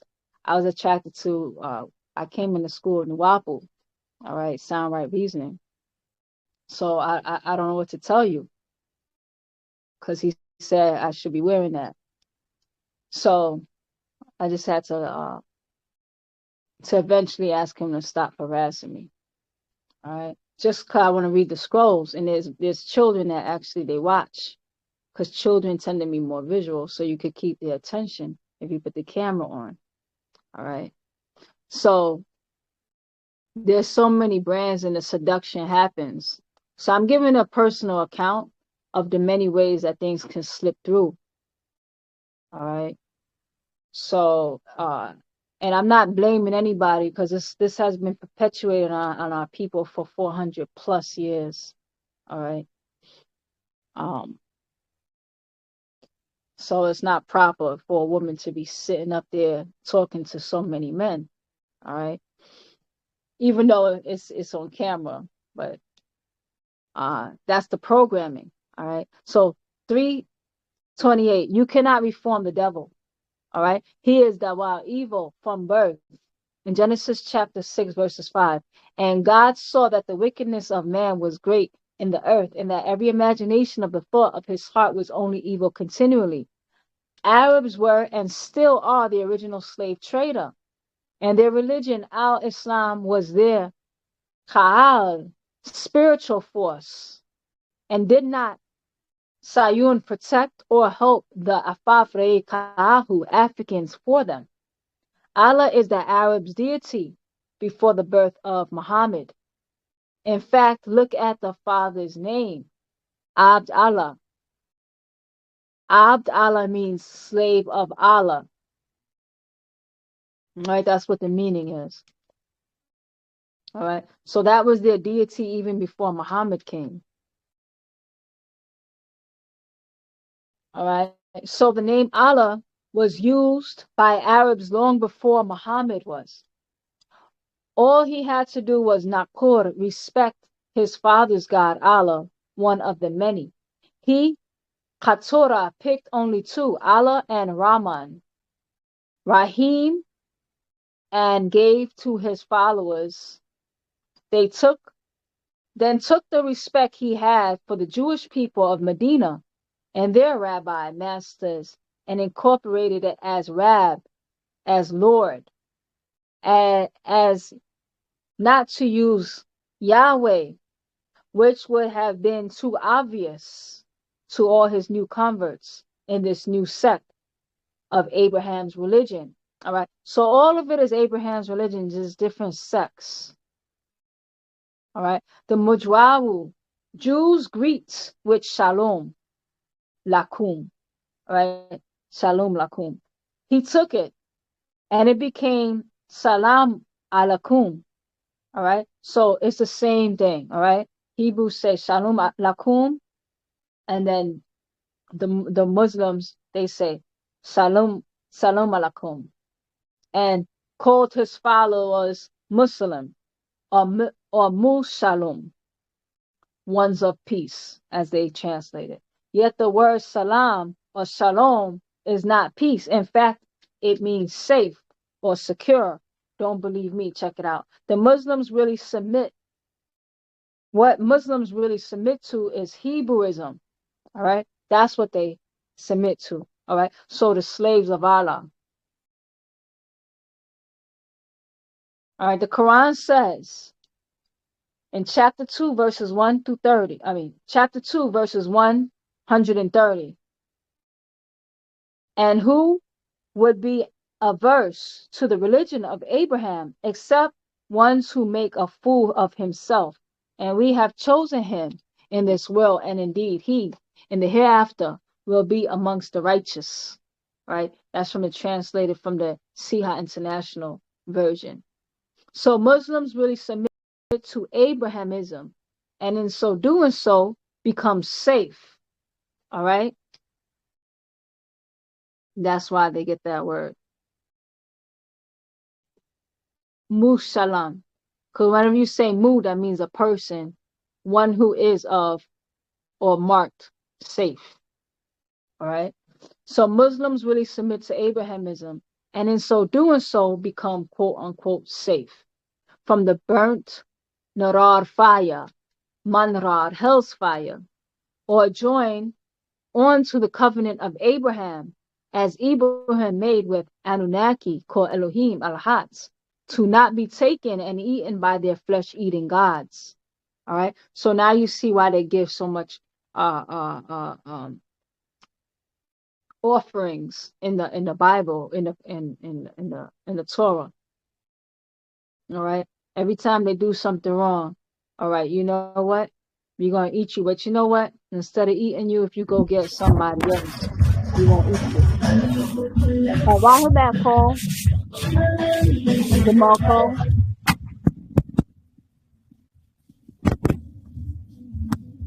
Cole? All right. Everybody's free to participate, but if you unmute and you don't talk, I'll just have to mute you. All right. But everybody feel free to unmute, but please, if you unmute, have something to say, because it just distorts when I'm reading. All right. So let's go back. So Muslims really submit to Abrahamism, and in so doing so become safe from the burnt narar, fire, munrar, hell's fire, and join unto the covenant of Abraham. All right. Now you realize Abraham was for food too, because even though he was supposed to have the covenant of Abraham, that didn't stop the Anunnaki from saying, can I have your son?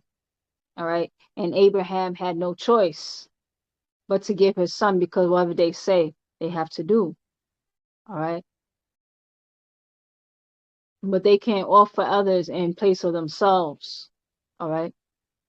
So now they have the Arabs to offer in place of themselves. And then the Arabs have And it's all a scapegoat. It's really a doctrine of scapegoatism. That's where they get that word scapegoat from. Because when you think of things that were getting sacrificed, they usually get a goat. So they call it scapegoat. And it's a doctrine of scapegoatism. All right. So don't kill me. I'm gonna get you somebody else. I'm gonna be a ghoul for you. I'm gonna go out and get you another life if you could spare mine. All right. So Muslims also offer and sacrifice bashar flesh and Imam blood at their rituals to Allah. All right. I forgot the name of that one. I think it's called Eid, the festival of IYD. And I saw the Hausa tribe. They were doing it. They're Muslim. Hausa tribe is Muslim. And then they killed the goat. I mean, they killed the cow. They killed a big cow. And some of them even eat it raw, but all of them don't. I don't think a lot of them do, but you can eat it raw if you want. And that's supposed to be for God or for Allah. All right. So it's not just a Christian thing. It's not just Hebrew thing. All right. Christians do it too because they made the ultimate sacrifice when they say God killed the son for them. All right. So they're all into flesh and blood sacrifice. So Muslims also offer sacrifice bashar flesh and Imam blood at their rituals to Allah, just as Abraham did, to be Salom safe from them. Check it out. All right. Just read the Bible. Read the Quran. Why are they doing these sacrifices? To be safe, because if they don't do it, then God's going to punish them and devour them. So they would do a sacrifice so they could be safe. All right. But as an African, you're already safe because you're not in their jurisdiction. All right. Now you're putting yourself in their jurisdiction because you want to be part of their story. All right. But you see their God will eat them. Abraham was served not just Ishmael, his mixed son, but he did it to Isaac too. All right. It doesn't matter that this God in this story didn't eat Isaac. He was willing to give Isaac. All right. The son that Sarah tried so hard to have. All right. Fully Hebrew son. All right. So have you ever asked why and how did God, Allah, Yahweh, in the Torah, in Genesis chapter 8, verses 1 through 8, sit with Abraham and eat flesh? Read verse 8. 3 times God ate flesh. And the Hakkai story is in the Quran. They try to hide it, or they try to hide the parts about Allah eating flesh. All right. In the Quran, chapter 51, verses 24 to 28, it reads, has there reached you the story of the honored guest of Abraham, when they entered upon him and said, we greet you with peace? He answered, and upon you peace. You are a people unknown. And when he went to his family and came with a fat roasted calf and placed it near them, he said, will you not eat? And he left from them apprehensive. And he left from them apprehension. And they said, fear not, and gave him good tidings of a learned boy. All right. So he's asking, will you not eat? Why he's apprehensive. All right. So these beings, because he's apprehensive, because he knows these beings are cannibalistic, but they say, oh, fear not. All right. Calm down. You're safe. We're going to give you good tidings of a learning boy. All right. So why are you so scared in God's presence all the time and always wanting to feed God, always wanting to feed angels? All right. That's not the forces we deal with. All right. They don't ask for fear. They don't want us to fear them. They want us to love and respect them. They don't ask us for food. They don't ask us to give our children to them. They don't ask us to kill animals for them. They just ask for us to live a nice, good life. All right. That's conducive to the ecology, so we could be in harmony with natural nature and have a nice life. All right. So we make sacrifices, the kind of sacrifices that we make. We make the sacrifice of your immediate gratifications for the long-term success. All right. So you may want to do something that's not conducive for the outcome that you want. So you should sacrifice what it is that's in your mind to do that's not going to serve you in the end. That's the most sacrifice, and that's the greatest sacrifice you can make. All right. For the forces of nature that we deal with. So 344, they actually changed Allah's words in the Torah when they accused Mujrawu Jews of that very thing, changed words. All right. So the Muslims like to accuse Jews of changing words when in fact they also change words with their scriptures. And the Quran says no one can change Allah's words. Then why did they change the words of Allah as found in the Torah? In Genesis chapter 18, verses 8, Allah did eat. He eats flesh. And the Quran says Torah is from Allah. All right. In the Quran, chapter 2, verses 53. And remember, we gave Moses the scripture and the criterion that is between right and wrong. There was a chance for you to be guided aright. And what was the book to Moses? All right. What was the book given to Moses? It was the Torah. All right. So you have the Quran acknowledging the book given to Moses, which would be the Torah. All right. So Quran chapter 3, verses 3. He has sent down upon you, O Muhammad, the book in truth, confirming what was said before it. And he revealed the Torah and the gospel. All right. So you have Muhammad being talked about, that's been given a book to confirm a book that was given before it. All right. So it should be confirmed that the Muslims should be accepting both books. All right. According to the Quran. The Jewish book is the Torah, which is called the law. So the Muslims changed Allah's words. And they will say, oh no, that's part of the Torah. That part of the Torah was tampered with. All right. They would say, oh no, that part of the Torah was tampered with. Then if the Mujrawu Jews are going to tamper with that part, why did they just not remove that part that says the Hebrews and translate right there in Genesis chapter 18, verses 8? It says, and he took the butter and milk and the calf which he had dressed, and he set it before them, and he stood by them under a tree, and they did eat. All right. So Yahweh or Allah or Arab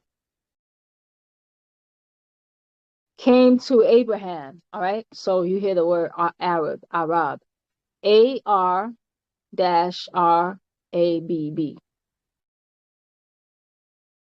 All right. So Yahweh, Allah, Arab came to Abraham in person with two angels, also in Bashar flesh, and sat down and ate a calf, Bashar flesh, and the man blood animal. Think now, stop and think about this point. Allah ate flesh and meat. This is what the Bible says. Why did they, Talib, seek to Bashush, deceive you? Ayah Marura Shakasu, my beloved people, it is time to rethink the religions of Sumerian man, born of of Chaldea, before the Torah. He was not born speaking Hebrew. He was the first Hebrew. Genesis chapter 14, verses 13, from the seed of Eber. And it reads, and there came one that had escaped and told Abram, the Hebrew, for he dwelt in the plain of Mamre, the Amorites, brother of Eshcol, and brother of Aner. And these were the confederate with Abram. And then also Genesis chapter 10, verses 20 through 21 reads, these are the sons of Ham, after their families, after their tongues, in their countries, and in their nations. Unto Shem also, the father of all children of Eber, the brother of Japheth, the elder, even to him were children born. He spoke Sumerian. His name was Ibrahim. His father's name was Teru or Terhu. Both changed later. His first Ranan name, Abram, then Abraham, then Ibrahim. His father's Ranan name, first Terhu, later to Terah, then Azar. And Quran chapter 6 verses 74 reads, and when Abraham said to his father Azar, you take idols for Allahs, for surely I see you and your own nation is I see you in your own nation in clear error. 359. It is all a play on Madatat's words, so you would lose your way in their history and not find Pasawab the truth of their Gadadu gods being Muzyad Mutatalu extraterrestrials called Anunnaki, who were flesh eaters, even Bashar human flesh. Read the book of Enoch. All right. So we're going to read a few verses from the book of, we're going to read a verse from the, we're going to read a excerpt from the book of Enoch. All right. Chapter 52, verses 10 through 13 reads, then they took wives, each choosing for themselves whom they began to approach, and with whom they cohabited, teaching them sorcery. That was the word I was looking for in my mind before sorcery, when I was saying magic. All right. How people use sorcery in their language. And sorcery just means playing with the illusions of things.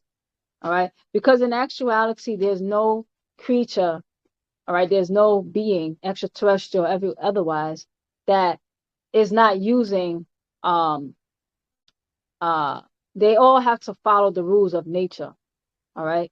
So the reality is I may know more about the rules of nature. I know a little bit more than you. So I use it to my benefit. You know a little less. So I could do more. I could take this and use it more to its potential. Or smoke and mirrors and fire and lights. And the way things appear.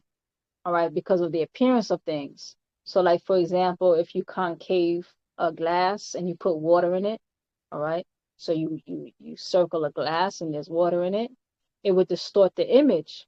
So now you can have a head and the head appears over here and the body will appear detached way over here.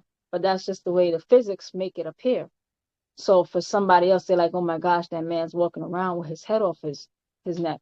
But in actuality, the man is whole. He's just playing with the way things appear. All right. So now when you hear sorcery, all right, it's people playing with the appearance of things and it seems real to you. All right. So teaching them sorcery or deception. All right. That's why their power is white magic. White magic versus black magic. All right. White magic deals with playing with lights, the blinding light of religion. All right. Because when you play with lights, you can distort facts. Now the facts are going to be the facts, but the way it appears is distorted because of light. When you deal with black magic, you're dealing with the science behind something. So it's not just the way something appears. You're going behind. Give me more information to that story. I want to know what people don't see. So how is that thing put together? So black magic really deals with facts. White magic deals with distortions. And that's why when you read the Art of War, Sun Tzu, one of the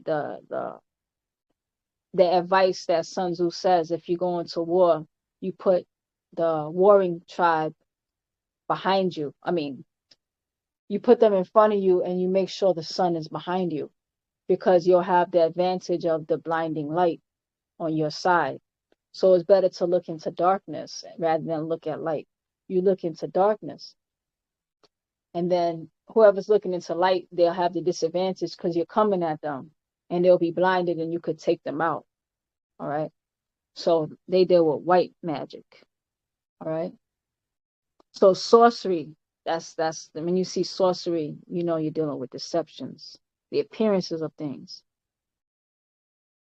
All right, knowing how hormones work. All right, that's dividing of roots and trees. Knowing how hormones work, because they know how, they have an idea about the relationship. So that's why they gave the women poppy seeds and different things like that to get them high. All right, and impressionable. All right, and to take them to different dimensions. All right, so they can have their way. All right, so now let's go back. So they took, let's read that again from the top.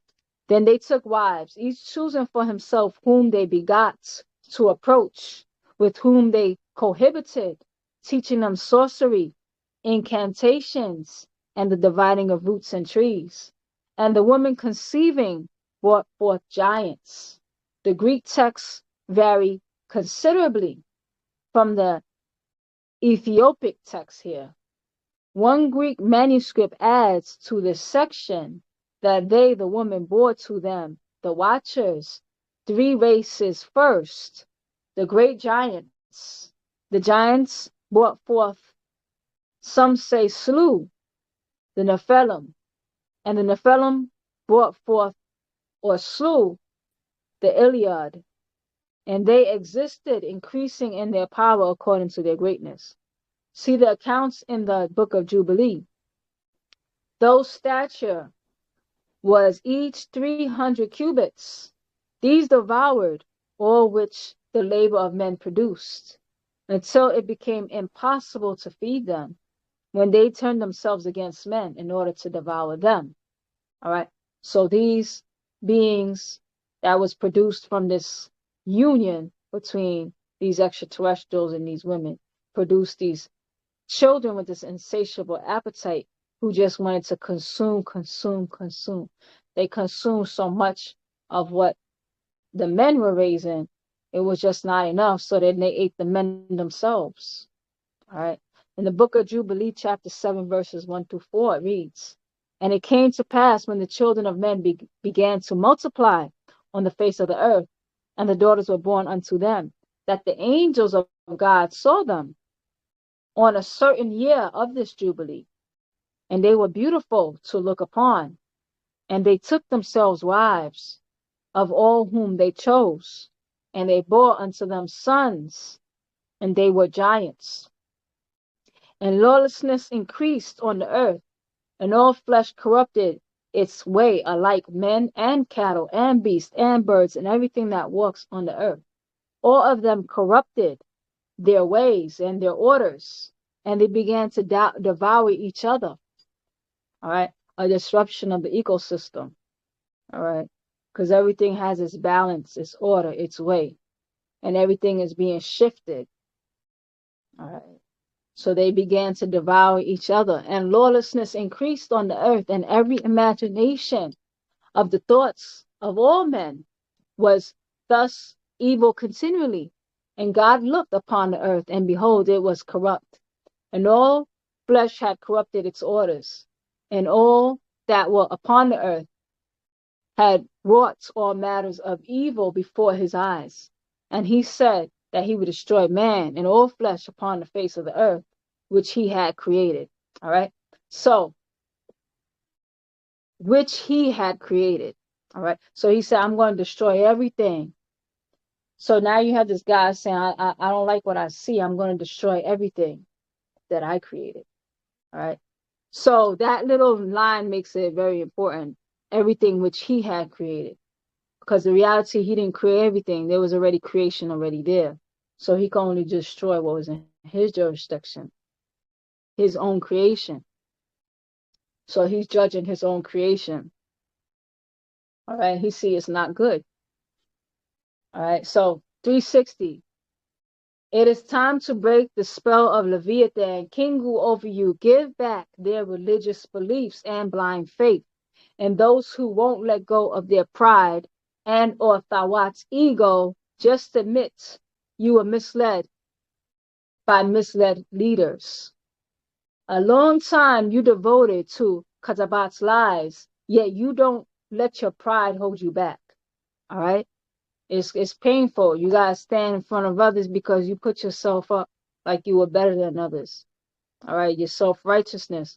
It's hard to let that go. All right, but don't let that hold you back. Break away before you are handed over to flesh-eating beings pretending to be God or Allah or Yahweh. All right. So you do have these beings that are coming down to eat. All right. Baabaa is our reformer. All right. Reformer, to reform. All right. So that means a lot of us are deformed. All right. You're in the wrong form. If you could reform yourself and put yourself back into the form of natural nature, all right, you'll be in the natural protections. But as far as Baabaa says, as far as right now, he says we're still on the menu. All right. So he's saying, can you remove yourself off the menu? All right. So only we could do that for ourselves. All right. Break away before you are handed over to flesh-eating beings pretending to be God, Allah, Yahweh. We Munwapu Nuwapians aspire for our tribe, nation of people, a wholesome Khatat body and Akal mind, enriched with the facts of our own story, our true past, and a pure heart. All right. So it's a lot of things that has happened to us. We won't be accepted if we have animosity, as it says in the Bridge of Salvation. We have to heal from that animosity. All right. We have to get these lies out of our system. We have to have that resurrection in time. All right. So we're giving off the right frequency. All right. So I think that is a good place for us to wrap up for this shadow. All right. And we could come back tomorrow and finish the whole rest of the scroll. Let me see. You know what? Let's read until the next page because that's a nice place to end. All right. So we Munwapu Nuwapians aspire for our tribe, a nation of people, a wholesome Khatat body and a Kal mind, enriched with the facts of our own story, our true past, and a pure heart. All right. It's a lot that we're healing from. You could do it. All right. It's possible. All right. Many are called, few are chosen. All right. All you need to do is just respond because it's our responsibility to respond. All right. Some of us, but Baabaa say you can't wake the dead, but you could wake the sleep. All right. Some beings are dead. Some of us are just affectionately in a coma state. All right. So we have to respond. All right. The purpose is to be rightly guided by our Muslafu ancestors, to live for, of, and by each other, by our own criterion, and to enter our own homeland, Nuwapia, speak our own Masan tongue, Nuwapui, Nuwapik, and return to our heavenly abodes, a place beyond Sa'ah, Orion, and Sabatat's Sirius star system, to a place called Marzak, or Rizq, among Pa Marzaku, the Rizkians, our paradise of abundance, Canaan, grace, and eternal Hatat, bliss. All right. So the root word of Rizq, Razak, it means to provide. All right. To provide. You could already hear living for, of, and by each other. All right. So waking up that nature again. So many of us are in survival mode. I need to get over. I need to be important. I need this. I did this. It was me. All right. And Baabaa also said that love is one of the reasons why he's still there. Twisted love. Because everybody wants to be like, it was me who did it. All right. I love Baabaa more than the next person. All right. So even a competition on love. And it's like it's distorting everything that's wholesome. All right, corrupting all of it. All right. So now you hear Rasak provide. Yes, Zamaltat, her seed. Ryan Ben, Miss Zamatet, thank you for this read. I'm really working on my communication skills with the family, so I apologize for that. I do appreciate you putting the time aside to do these readings. It is helping a lot of people just face themselves in the mirror and just really just answering to yourself, your life, and just everything to where you are right now. And I do feel more and more drawn in, and I feel and I know that we're family. And, I just want to put that out there that I'm sorry that I'm silent, but I really am working on becoming a better person. So I do thank you for your knowledge and your time and just being that vessel, because you are needed. Tawha Zamaltat. And your sincerity, it means a lot more than you speaking, because there's a lot of people who speak and they're not sincere. So that's its support because it's felt, and that's something that a vibration, it can't be faked. Words can sometimes. So don't apologize for not speaking when you really don't have anything to say at the time. That's okay, and respect your process, because we all process things differently.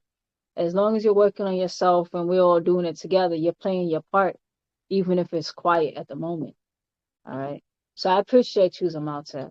All right. So you have to be Safuya, healed inside and outside inward. Yet, when the impostors arrived, they blinded their inner eyes of those who could see in the file those who were being healed. All right. So what happened? There's some amongst us, Baabaa calls them imposters, that their job is to come and to defile and stop your progress, because they're not going anywhere. They blinded their inner eye, which this is what represents us. We can't lie to ourselves. All right. They put on the show to be seen inside. That's why I say don't apologize for not always wanting to be seen. All right. Your time will come where your part will be needed. All right. Because it's time to come forward. It's time to step back. All right. If we're all playing our part. I'm not always going to be in the forefront. I'm just in the forefront right now, reading the scroll. All right. So we have to be healed. All right. He says, you have to be healed inside out and outside inward. Yet when the impostors arrived, they blinded their inner eyes of those who could see and defile those who were being healed. All right. Some people, a big thing that moves in our tribe is sex force. All right. That's another thing. All right.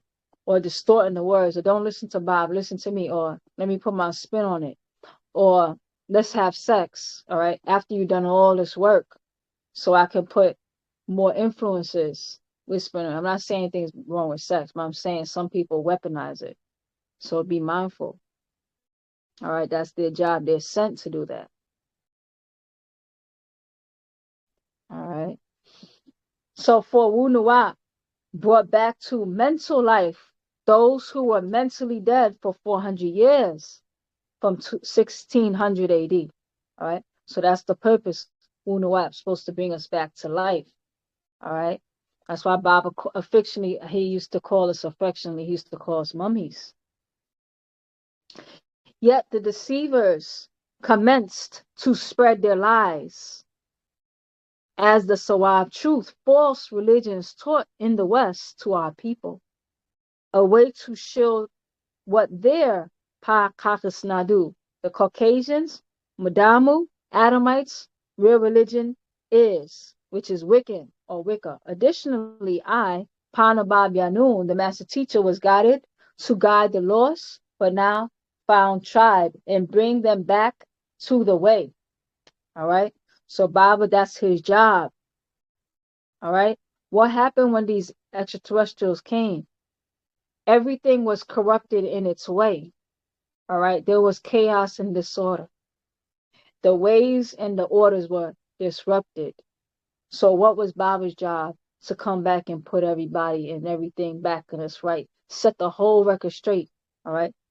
So bring them back to the way. Yet the impostors came along, leading many astray. They have even accused myself of lying by announcing that I was inspired by those who misled them. All right. So there's people like, for example, am I the most perfect sister? No, I'm not. And I never pretended to be. All right. I'm a fellow sister that's also ordering myself, reordering myself, healing myself right now too. All right. And I just read the scroll that I need to read anyway. And I said, let's just read it together. All right. I don't need a great outfit to do that. But, you know, I present myself presentably. All right. So I'm not like in a ripped up t-shirt and some, what is it called? Sweatpants with stains or holes in them out of respect for how I present myself in the culture. All right. Yet, for anyone to come to distract that, you know, I see it as a distraction because I'm obviously here doing my best to heal. And so I'm using myself as an example, not to say I'm a big victim, but I'm, you know, some people have seen it that I come read and we're spending so much time criticizing of everything I might not do perfectly. All right. Whether it's real or whether it's being fabricated. All right. Whether it's really that I'm not doing it perfectly or whether that's being fabricated about me. But the better way to do it would be to pull me aside and say, hey, sister, you know, you were mistaken here. Let me help you fix your crown. Not to say, oh, I see her crown is crooked. Let me come and knock it all the way off. And that's what some people try to do to others who are working in their healing path. All right. And it can look many different ways. All right. So Baba said people came and they do that to us. All right. So they come leading many astray. They have even accused myself, talking about Baba, of lying by announcing that I was inspired by those who misled them. 374. What you now see from the year 2003 AD, that I bring a new decree unto you, unlike any taught before me. All right. There's so many people who don't want the information from 2003 out. They want before. When Baba said, I can't give you what you want to learn what I have to give. After the year 2003, he said no more of that. All right. There's beings that don't want. All right. After 2003. All right. So let's read that again. So now you see from the year 2003 that I bring a new decree unto you, unlike any taught before me. Let it be known that I do not and did not teach from them, only studied what they were being taught by many impostors who knew I was to come and only seek to misguide those who will listen. Such decree of bad Qadar fate is the inspiration of the wicked cursed devils and the rebellious who taught them and their 6,000 years of Qadabat's lies. Had they brought forth Wunuwa as I have, that which I presented to you of divine truth and the right guidance, you too would by now have been among the chosen few, the purified ones, Pa Mukdashu.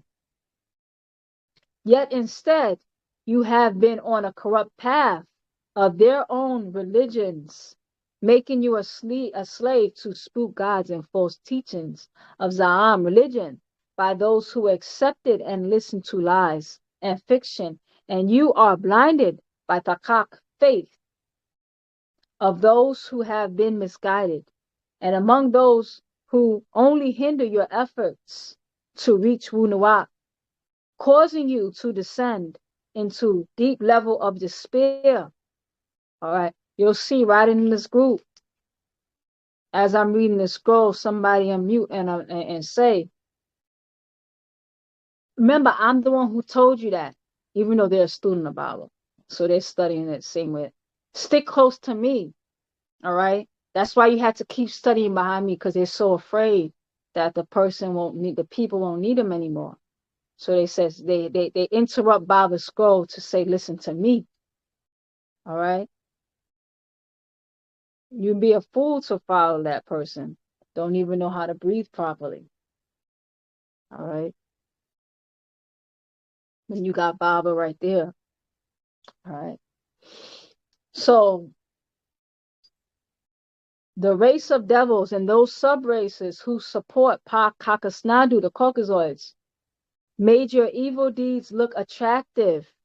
The wild evil is fun. Drugs are fun. Lusting is fun.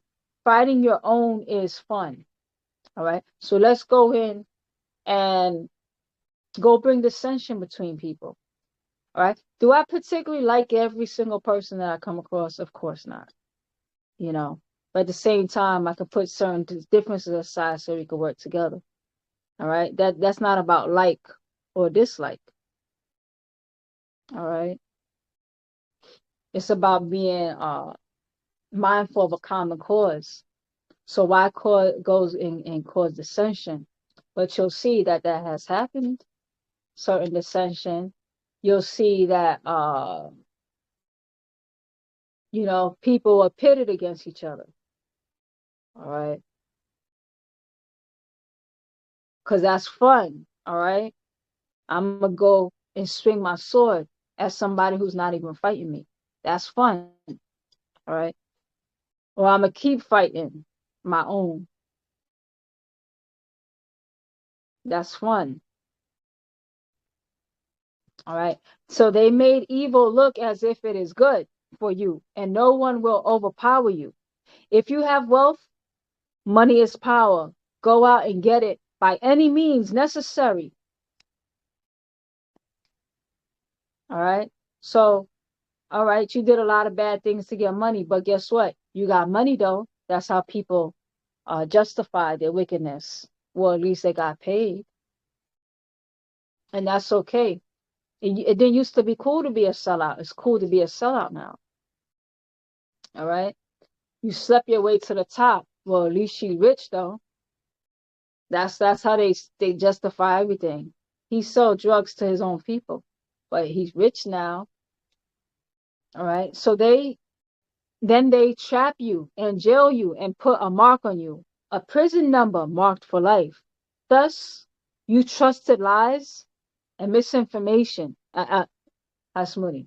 You trusted lies and mistrusted the truth. You ended up following the path of the misguided. You have become evil with them, yet still claim to be counted among the good persons on Taha earth. You have transformed yourself into a black devil's, preaching and teaching his evil ways, shielded as religion, a shelter for lies, untruth, fornications, murders, and unholy bodies. All right. So whenever you hear unholy, all right, because I want to despookify, you have holy, meaning unadulterated. All right. That can be unadulterated, unmixed. You have unholy. That means adulterated. That means mixed. That means not the whole story. All right. And some people have a way of telling a story in a way that's going to glorify their agenda. They don't just tell the story as it was written or as it is. All right. There's a lot of people that do that. All right. 388. Moreover, you have become as they, human beasts with animal instinct in your ka spirit. All right. Because what's animal instinct? Animal instinct is just survival. All right. I'm going to befriend you because you feed me every day. All right. Like a dog. The dog doesn't love you. The dog is loyal to the fact that you feed the dog. So it stays close to the food source like any animal. All right. So I'm going to do whatever it takes. All right. Self-preservation, even if it costs the bigger picture. When in actuality is opposite when you live by soul. When you live by soul, you always consider the bigger picture. All right. And sometimes you may get an impulse that you might find that is contrary to what's going to benefit the bigger picture because you're more concerned about what your immediate need is. That's living by, that's being an animal beast. All right. Because the animal's not thinking like, oh, if I eat up all the food, the rest of the species is going to die. All right. It just thinks about its own need. All right. It ate up all the steak the moment you walked out the kitchen. It went on the counter and ate up all the holiday food. All right. For that just moment of instinct, that instant gratification. All right. Or instant gratification. All right. So they're living by their gratifications. All right. That's not by soul anymore. All right. So you have planted the roots of bitterness in your ababat hearts. Then you sealed your akalat minds up with hostility and animosity for others. All right. Think about that. Why are you so angry? Have a chip on your shoulder. What I ever do to anybody? What I did to that brother? I was in here minding my business. He came here, joined the group. All right. To interrupt it, to say how smart he is, and had to fight everybody. All right. She came to this group to say how I dressed is not nice. All right. What I ever did to anybody. I'm not saying that I'm perfect. I'm not saying that. But I'm using me as an example. Why do all these people have all this animosity? All right. And the reality is because they're living by instinct. All right. And they're losing their ability to care, have compassion. Where's the compassion for your sister? All right. All right. So I think that's a good way for us to really do some soul searching. So we can end right there. We're going to stop right there and we're going to finish the scroll tomorrow. It's just going to be a few pages tomorrow.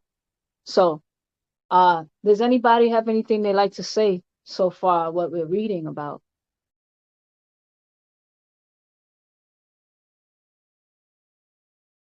All right. Yeah,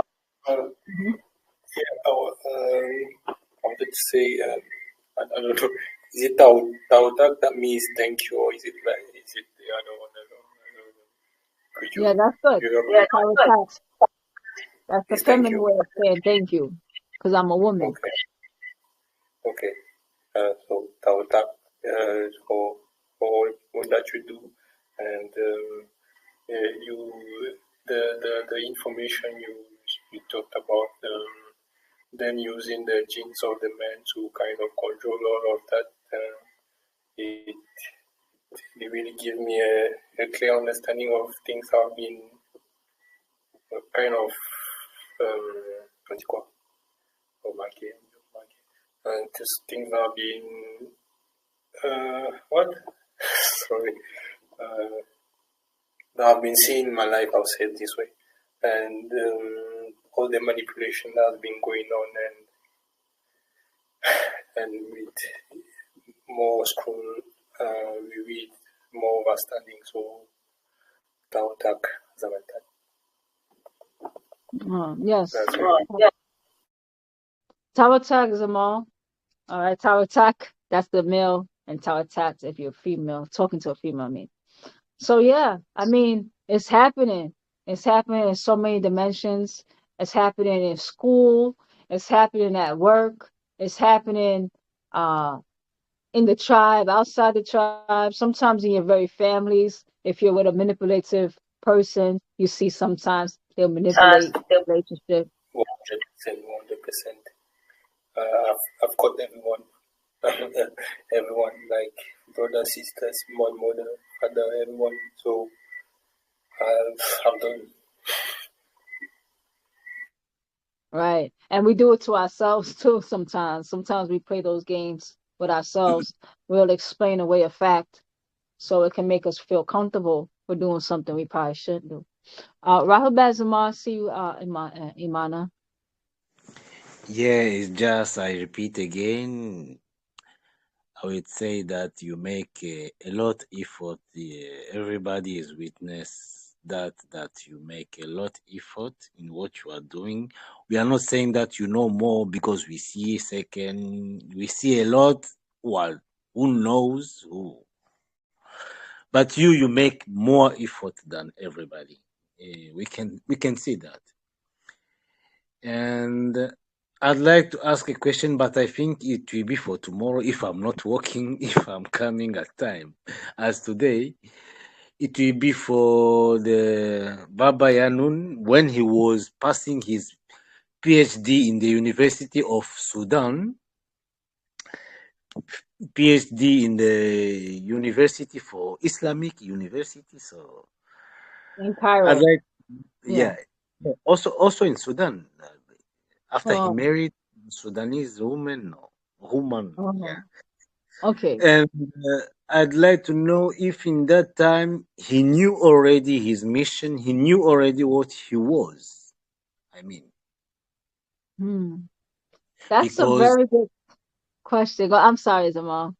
Uh-huh. yeah, because I'd like to know, because as I know Muslims, you have to make what they call shahada. It means to say that you believe in Allah is the only God and Muhammad is the prophet of Allah. You have to accept that. So I'd like to know. Maybe we answer about that tomorrow because it will be a long story. Right. Anyway, thank you very much. And I appreciate a lot. I think everybody witnessed that you make a lot of effort. Uh, Okay. uh, Thank you very yeah. much. It's our attack, Zamal. I do make effort, and me making effort is a testimony that I'm working through things too. So it is effort. It's not effortless. It does take, uh, you know, some things are easy, some things not necessarily as easy, but the consistency and having a bigger purpose is very helpful to make it remembering that it's bigger than just a moment. All right.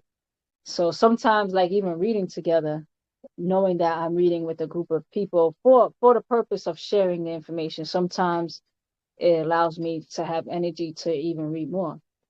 So uh yeah, so that is a testimony to the fact that I'm working on things too, as a along with all of us.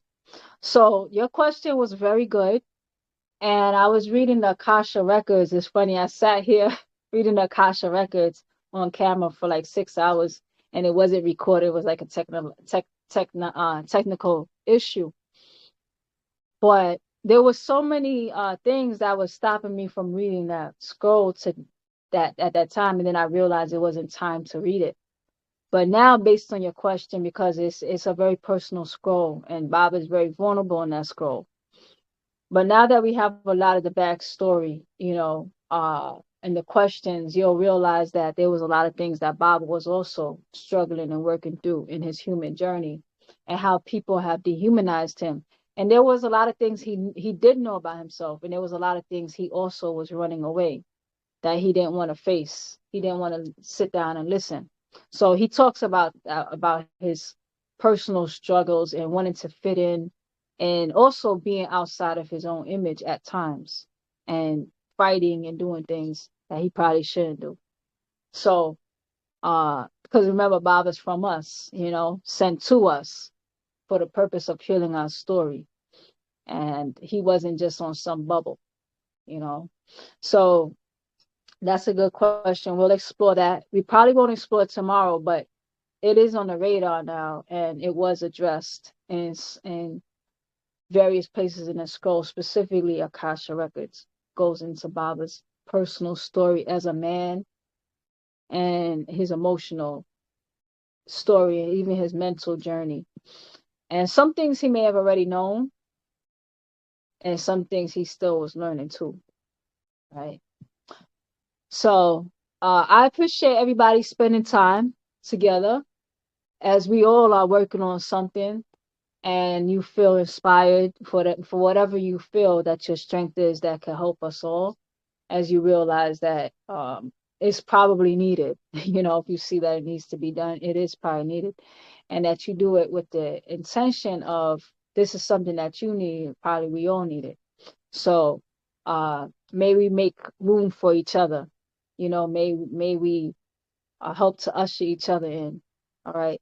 And I appreciate everybody who's come here with love and support, and to keep me going and to keep each other going. So we'll come back tomorrow, same time, 12 p.m. Eastern Standard Time. And with that being said, I shook Moisar. Anybody who didn't get anything to say, feel free tomorrow. Wadu, I shook.